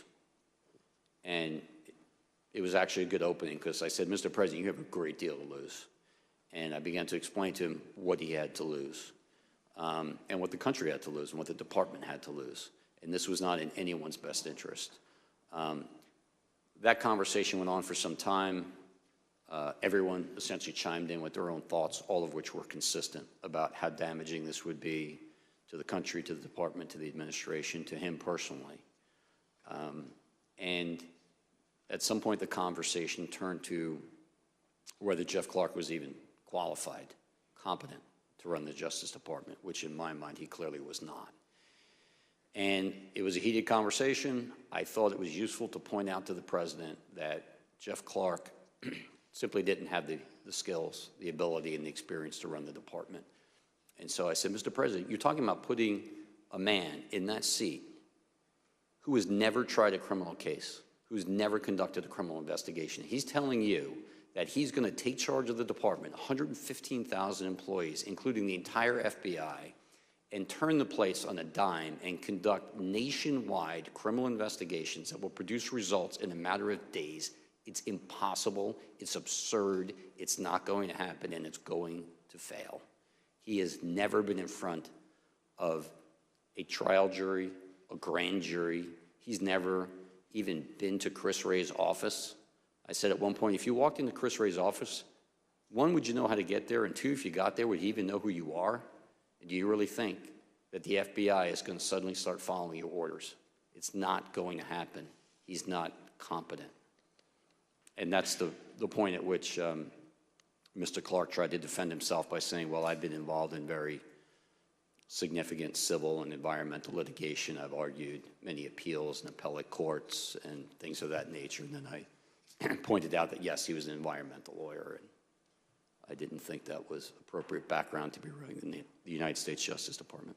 Did anybody in there support Mr. Clark? No one. Mr. Rosen, it was you he was going to replace. So what was your view about the president's plan to appoint Mr. Clark? Well, as I alluded to earlier, the issue really wasn't about me. It would have been fine, as I said, to have had Rich Donahue replace me. I would have said, great, I get 17 days vacation or something. But the issue was the use of the Justice Department. And it's just so important that the Justice Department adhere to the facts and the law. That's what it's there to do. And that's what our constitutional role was. And so if the Justice Department gets out of the role that it's supposed to play, that's really bad for our country. And I don't know of a simpler way to say that. And when you damage our fundamental institutions, it's not easy to repair them. So I thought this was a really important issue to try to make sure that the Justice Department was able to stay on the right course. Mr. Donahue, did Did you eventually tell the president that mass resignations would occur if he installed Mr. Clark and what the consequences would be? Yes, so this was in line with the president saying, what do I have to lose?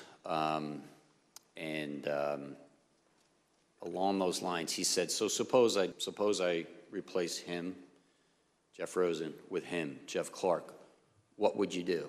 And I said, Mr. President, I'm going to resign immediately. I'm not working 1 minute for this guy, who I had just declared was completely incompetent. And so the president immediately turned to Mr. Engel, and he said, Steve, you wouldn't resign, would you? And he said, absolutely I would, Mr. President. You leave me no choice. And then I said, and we're not the only ones. No one cares if we resign. If Steve and I go, that's fine. It doesn't matter. But I'm telling you what's going to happen. You're going to lose your entire department leadership. Every single AAG will walk out on you. Your entire department leadership will walk out within hours. And I don't know what happens after that. I don't know what the United States attorneys are going to do. We have U.S. attorneys in districts across the country, and my guess would be that many of them would have resigned. And that would then have led to resignations across the department in Washington. And I said, Mr. President, within 24, 48, 72 hours, you could have hundreds and hundreds of resignations of the leadership of your entire Justice Department because of your actions. What's that going to say about you? Wow. Mr. Engel, can you describe what your reaction was to that? Yeah, no, I think when the president, my recollection is that when the president turned to me and said, Steve, you wouldn't leave, would you? I said, Mr. President, I've been with you through 4 attorneys general, including 2 acting attorney general, but I couldn't be part of this. And then the other thing that I said was that, look, all anyone is going to sort of think about when they see this, no one is going to read this letter. All anyone is going to think is that you went through 2 attorneys general in 2 weeks until you found the environmental guy in this thing. And so the story is not going to be that the Department of Justice has found massive corruption that would have changed the result of the election. It's going to be the disaster of Jeff Clark. And I think at that point, Pat Cipollone said, yeah, this is a murder-suicide pact, this letter. And yeah. I would note too, Congressman, that it was in this part of the conversation where Steve pointed out that Jeff Clark would be left leading a graveyard, and that comment clearly had an impact on the president. The leadership will be gone. Jeff Clark will be left leading a graveyard. Again, the premise that, which as Mr. Donahue has said, but that Mr. Clark could come in and take over the Department of Justice and do something different was just an absurd premise. And all he was doing, Mr. Clark, by putting himself forward, was blowing himself up. And if the president were to have gone that course, it would have been a grievous error for the president as well. Mr. Cipollone, the White House counsel, told the committee that Mr. Engel's response had a noticeable impact on the president, that this was a turning point in the conversation.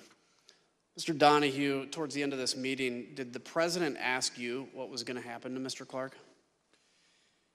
He did. When we finally got to I would say the last 15 minutes of the meeting, the president's decision was apparent. He announced that Jeff Clark tried to scrape his way back and asked the president to reconsider. The president doubled down, said, no, I've made my decision. That's it. We're not going to do it. And then he turned to me and said, so what happens to him now? Meaning Mr. Clark. And he understood that Mr. Clark reported to me. And I didn't initially understand the question. I said, Mr. President, and he said, are you going to fire him? And I said, I don't have the authority to fire him. He's a Senate-confirmed Assistant Attorney General. And he said, well, who has the authority to fire him? And I said, only you do, sir. And he said, well, I'm not going to fire him. I said, all right, well, then we should all go back to work. Did you get a call from the president later that night? I did, I don't know, probably 90 minutes later or something like that. What was that about? The president, at this point, we left the White House, reconvened at the department. I left the department. I was back in my apartment. My cell phone rang. It was the president, and he had information about a truck supposedly full of shredded ballots in Georgia that was in the custody of an ICE agent whose name he had. I told him that ICE was part of Department of Homeland Security. I hadn't heard about this. If Department of Homeland Security needed our assistance, we of course would provide it, but it was really up to DHS to make a call if their agent was involved. And he said, fine, I understand. Can you just make sure that Ken, meaning Ken Cuccinelli, knows about this? I said, fine, I would pass that along to him. I eventually contacted Ken Cuccinelli later that evening, and I said, this is what the president told me. If you guys have anything you think should be brought to our attention, let me know. And he said, thank you, and that was it. Mr. Cipollone left the meeting convinced the president would not appoint Mr. Clark, but he didn't think the president had actually accepted the truth about the election. All the same debunked theories appeared in his speech at the Ellipse 3 days later. In the state of Arizona, over 36,000 ballots were illegally cast by non-citizens. 11,600 more ballots and votes were counted, more than there were actual voters. You see that? In Wisconsin, corrupt Democrat-run cities deployed more than 500 illegal, unmanned, unsecured drop boxes, which collected a minimum of 91,000 unlawful votes. Mr. Donahue, Mr. Rosen, Mr. Engel, and others stopped President Trump's efforts, at least temporarily. Yet the message President Trump and his Republican allies pushed throughout December made its way to his supporters anyway. And they kept up the pressure campaign on the way to storming the Capitol on January 6th. Mr. Rosen, were you at the Department of Justice on January 6th? Yes, I was there all day. Once the Capitol was under attack, I understand that you communicated with fellow cabinet members and Capitol Hill leadership. Can you tell us who you spoke to? Yeah, I was basically on the phone virtually nonstop all day. Some calls with our own DOJ folks, some with cabinet counterparts at DHS and Defense and Interior, some with senior White House officials, and with a number of congressional leaders. I received calls from Speaker Pelosi, from Leader McCarthy, from Leader Schumer. I believe Leader McConnell's chief of staff called, a number of other members of Congress as well. And the basic thrust of the calls with the members of Congress was, there's a dire situation here, and can you help? And I reported to them that we were, on a very urgent basis, sending help from the department. We wound up sending over 500 agents and officers from FBI, ATF, and the U.S. Marshals to assist with restoring order at the Capitol. So had a number of calls. As I say, it was more or less nonstop all afternoon. Did you speak to the vice president that day? Yes, twice. No, please, go ahead. Well, I was going to say the first call was a one-on-one discussion, somewhat akin to the congressional leadership calls, updating him on what we were doing to assist. And the second call was a conference call around 7 o'clock with the vice president, congressional leaders, senior White House staff, some other cabinet officials, to address that order appeared to be close to being restored, but security still being determined. And the question being, what time could the Congress reassemble? And the answer was 8 o'clock, and thankfully Congress did reassemble and complete its constitutional duty. There was one highlight of that second call with the vice president, which is Mr. Donahue had gone to the rotunda of the Capitol to be able to give firsthand account, and was able to tell the folks on the call, including the vice president, that we thought 8 o'clock would work. Did you speak to the president on January 6th? No, I spoke to a number of senior White House officials, but not the president. Mr. Donahue, on January 6th, we know from Mr. Rosen that you helped in the effort to reconvene the joint session, is that correct? Yes, sir. We see here in a video that we're going to play now, you arriving with your security detail to help secure the Capitol. Mr. Donahue, 30 minutes after you arrived at the Capitol, did you lead a briefing for the vice president? Exactly what the time frame was, but I did participate in the call and participate in briefing the vice president as well as the congressional leadership that night, yes. And where'd you conduct that call at? I was in an office. I'm not entirely sure where it was. My detail found it because the acoustics in the rotunda were such that it wasn't really conducive to having a call. So they found an office. We went to that office, and I believe I participated in 2 phone calls, one at 1800 and one at 1900 that night from that office. What time did you actually end up leaving the Capitol? I waited until the Senate was back in session, which I believe they were gavelled in a few minutes after 8 p.m. And once they were back in session and we were confident that the entire facility was secured and cleared, that there were no individuals hiding in closets or under desks, that there were no IEDs or other suspicious devices left behind, I left minutes later. I was probably gone by 8:30. And Mr. Donahue, did you ever hear from President Trump that day? No. Like the AG, the acting AG, I spoke to Pat Cipollone and Mark Meadows and the vice president and the congressional leadership, but I never spoke to the president that day. So in today's hearing, we've showcased the efforts of the Americans before us to stand up for democracy. Mr. Rosen, Mr. Donahue stayed steadfastly committed to the oath they take as officials in the Department of Justice. On January 6th itself, they assisted during the attack while our commander-in-chief stayed silent. Their bravery is a high moment in the sordid story of what led to January 6th. My colleagues and I up here also take an oath. Some of them failed to uphold theirs and instead chose to spread the big lie. Days after the tragic events of January 6th, some of these same Republican members requested pardons in the waning days of the Trump administration. 5 days after the attack on the Capitol, Representative Mo Brooks sent the email on the screen now.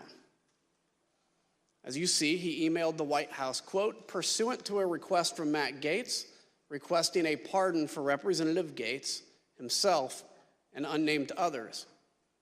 Witnesses told the Select Committee that the president considered offering pardons to a wide range of individuals connected to the president. Let's listen to some of that testimony. And was Representative Gaetz requesting a pardon? Believe so. The general tone was, we may get prosecuted because we were defensive of, the president's positions on these things. The pardon that he was requesting, was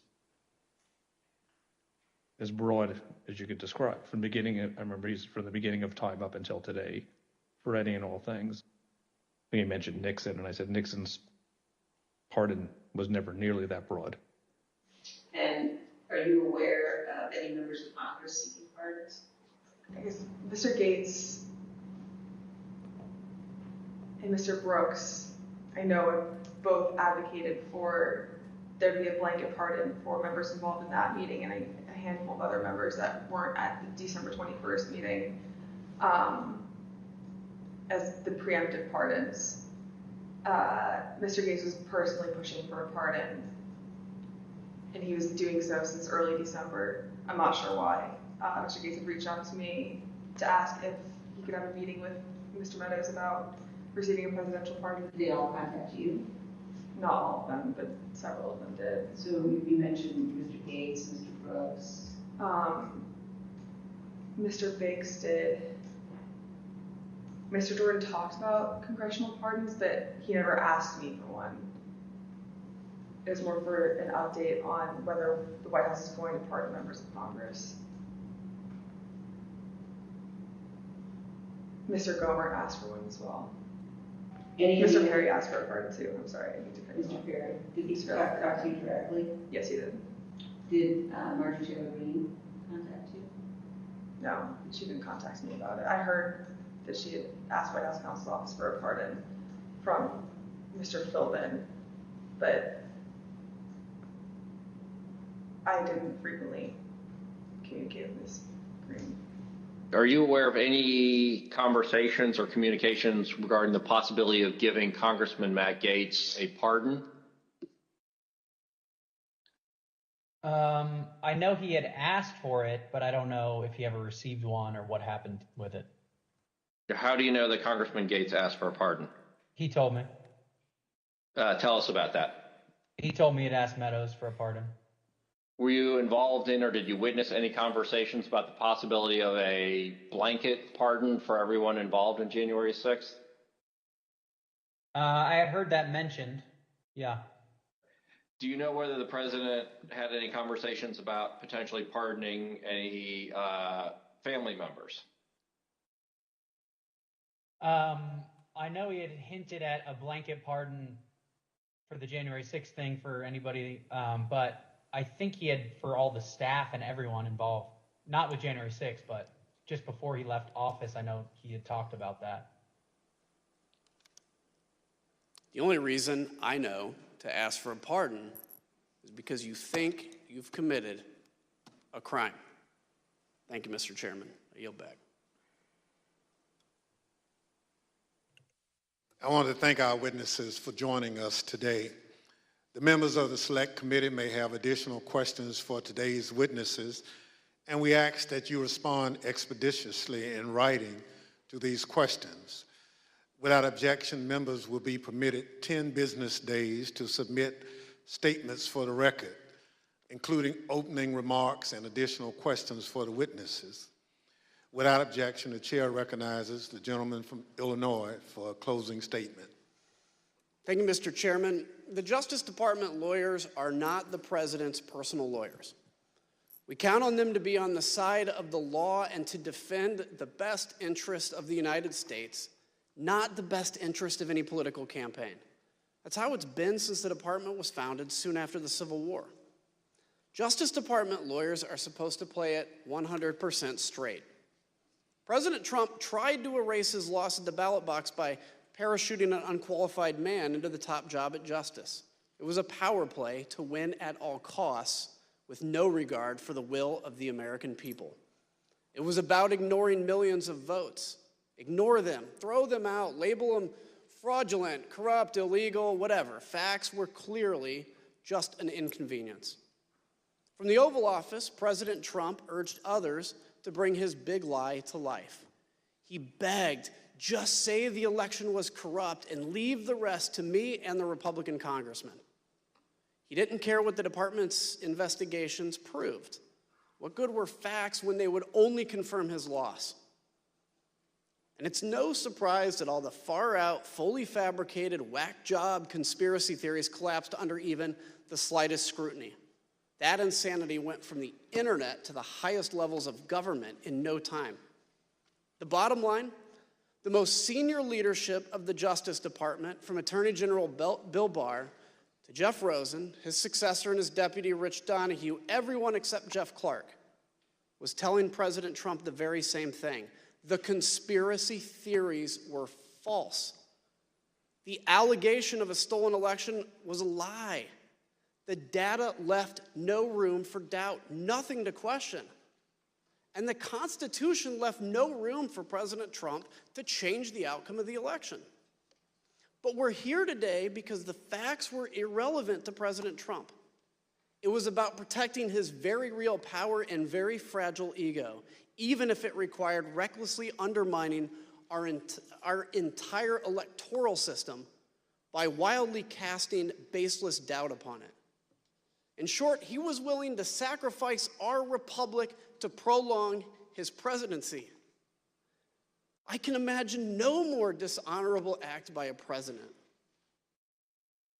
We owe a great debt of gratitude to these men you've heard from here today. Real leaders who stood for justice when it was in grave peril, who put their country first when the leader of the free world demanded otherwise. They threatened to resign rather than corrupt our democracy. And thanks largely to each of them, President Trump's coup failed. Contrast that to Jeff Clark, who would do exactly what the president wanted. Say there was massive fraud, forget the facts, and leave the rest to President Trump's congressional friends. Mr. Clark refused to cooperate with this committee. He pled the fifth over 125 times. Why risk self-incrimination? And President Trump's congressional friends, some of them are angling for pardons. They knew that every bit of what they did was a lie and it was wrong. That's all the more reason to respect those who came here to testify today. We thank them for their unflinching service in the face of incredible pressure. As it said, the only thing necessary for evil to succeed is good men to do nothing. Thankfully, there were good people in the Department of Justice. You heard from other good people too on Tuesday. They too defended us. But I'm still worried that not enough has changed to prevent this from happening again. The oath that we take has to mean something. It has to cut to the core of who we are and be the driving force of our service to this nation. We on this committee, we may be able to shine light on the darkness, but that is not enough. It's now up to every American, now and in the future, to stand for truth, to reject the lies wherever we confront them, in our towns, in our capitals, in our friendships, in our families, and at the ballot box, and within our own minds and hearts. Thank you, Mr. Chairman. I yield back. Without objection, the chair recognizes the gentlewoman from Wyoming, Ms. Cheney, for a closing statement. Thank you very much, Mr. Chairman. And I again want to thank the witnesses for being here today. After today, I suspect that there will be some who label you agents of the deep state or something else conspiratorial or nonsensical, meant to justify ignoring what you've said today, ignoring the facts. That may be the short-term cost of acting honorably and telling the truth, but your actions should have an important long-term impact. They will help keep us on the course set by the framers of our Constitution. Let me paraphrase the words of John Adams and others. Whether ours shall continue to be a government of laws and not of men is ultimately for the American people to decide. And let me also today make a broader statement to millions of Americans who put their trust in Donald Trump. In these hearings so far, you've heard from more than a dozen Republicans who've told you what actually happened in the weeks before January 6th. You will hear from more in the hearings to come. Several of them served Donald Trump and his administration, others in his campaign. Others have been conservative Republicans for their entire careers. It can be difficult to accept that President Trump abused your trust, that he deceived you. Many will invent excuses to ignore that fact. But that is a fact. I wish it weren't true, but it is. Thank you, Mr. Chairman. I yield back. Again, I thank our witnesses and thank my colleagues for this hearing. As we conclude our fifth hearing in this series, I want to remind the American people of a few things the committee has shown. Donald Trump lost the 2020 election. Top Republican officials who supported Trump knew that he lost and told him he lost. Trump knew he lost. Those who say the election was affected by widespread voter fraud are lying. They were lying in 2020, they were lying in 2021, and indeed, they are lying today. Donald Trump went to court. That's the right any candidate seeking to challenge the outcome of an election must do. Donald Trump lost in court dozens and dozens of times. He lost in part because there was no evidence that voter fraud had any impact on the results of the election. To borrow a phrase from our witness earlier this week, Mr. Bowers, all he had was theories and no evidence. As I've said, if you're running for office in the United States, that's the end of the line. You accept the court's judgment, you concede the race, you respect the rule of law and the will of the voters. But for Donald Trump, that wasn't the end of the line, not even close. The voters refused to keep him in office. The courts refused to keep him in office, but he continued to lie, and he went in search of anyone who would go along with his scheme. And we've shown today He pressured the Justice Department to act as an arm of his reelection campaign. He hoped law enforcement officials would give the appearance of legitimacy to his lies, so he and his allies had some veneer of credibility when they told the country that the election was stolen. Earlier this week, we showed how Donald Trump brought the weight of the presidency down on local and state officials who are trying to do their jobs, and ultimately did. They investigated his claims and found them to be false, and then they endured Trump's pressure campaign at great risk to themselves and their loved ones. And of course, there was a scheme to get the former Vice President, Mike Pence, to violate the law and the Constitution by rejecting the Electoral College votes on January 6 and blocking the peaceful transfer of power. I mentioned the former Vice President last because, as we showed, when he refused to bow to the pressure in those critical moments on January 6th, there was a backup plan for stopping the transfer of power. The mob and their vile threats. Up to this point, we've shown the inner workings of what was essentially a political coup, an attempt to use the powers of the government from the local level all the way up to overturn the results of the election, find me the votes, send fake electors, just say the election was corrupt. Along the way, we saw threats of violence. We saw what some people were willing to do in the service of the nation, the Constitution, no, in service of Donald Trump.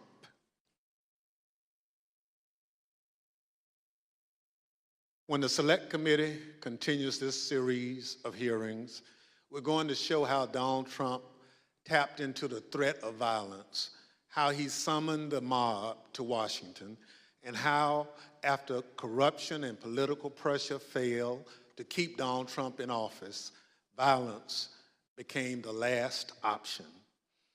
Our investigation is ongoing. Those hearings have spurred an influx of new information that the committee and our investigators are working to assess. We are committed to presenting the American people with the most complete information possible. That will be our aim when we reconvene in the coming weeks. The chair, however, requests those in the hearing room remain seated until the Capitol Police have escorted members from the room. Without objection, the committee stands adjourned.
All right, just a quick comment and a couple quick questions. Look, it was very powerful to have those folks there talking about, the truth of what happened that day. There's obviously been a lot of misinformation out there, but to hear it from Republican appointees, people appointed by Donald Trump, how he tried to use the Department of Justice as yet another prong to overcome the will of the people, it was powerful. And I hope that people can look at that and understand, again, the attempt was to take away your vote, no matter who you voted for. And we also saw, of course, finally some evidence about some of the members of Congress that have sought pardon. So this is yet just another piece in our story. We're continuing to get new information, and certainly we look forward to whenever the next hearings come out.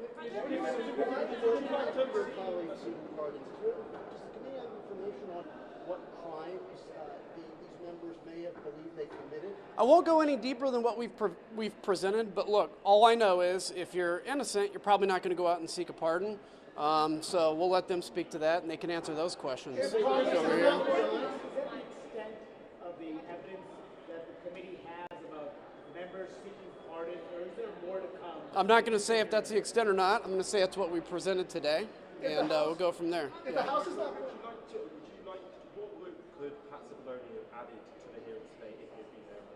Well, I mean, again, it's always good to have information from that perspective. We were able to have an informal interview with him. We got some information. We do still hope, as this investigation is ongoing, that he'll come in and do on-the-record, on-video interview. Yeah, over here.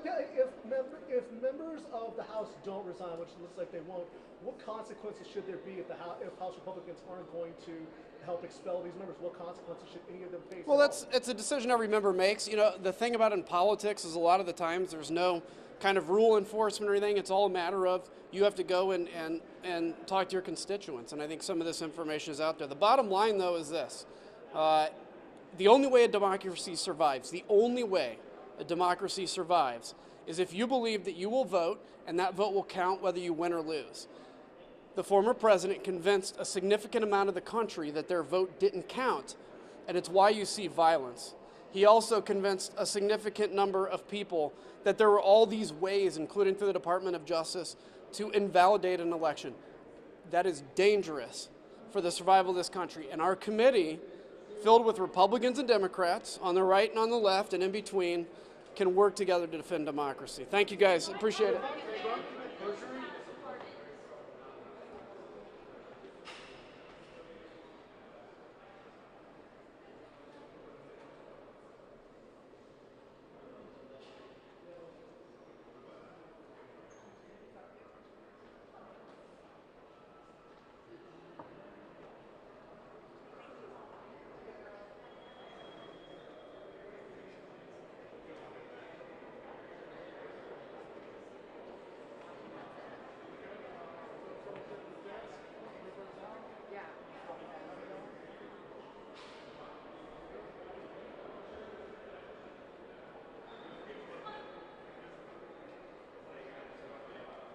This is Tina.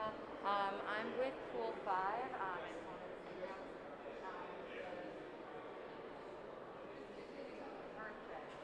Well, so Kinzinger's flat, so we're not really shooting anything anymore. Do we have permission to break down?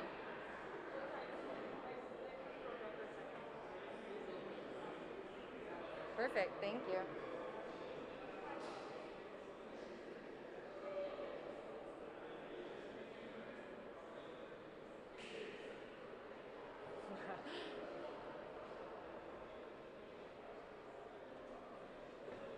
Hey, Dee.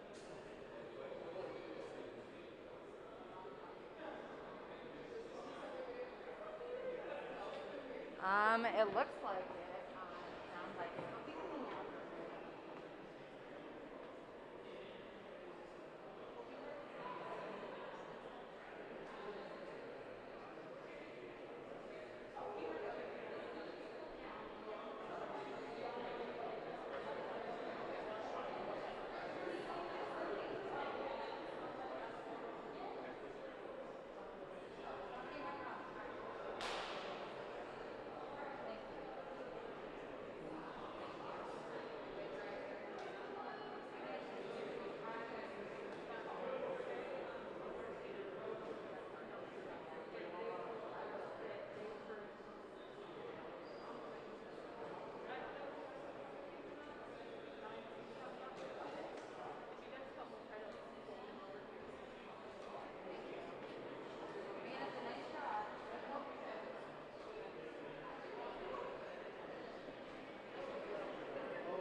how pleased we are that members of the press are here to cover our reaction to the Supreme Court decision, but how disappointed I have been in you over the course of the last 9 months when you have refused to cover this case as it's wended its way through.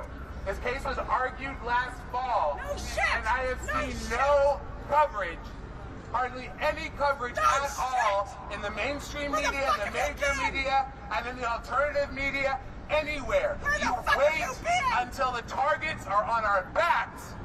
You wait until the job is done before you decide to pay attention. And we're telling you that with this atavistic, crazed, radical Supreme Court in place right now, you need to do a better job.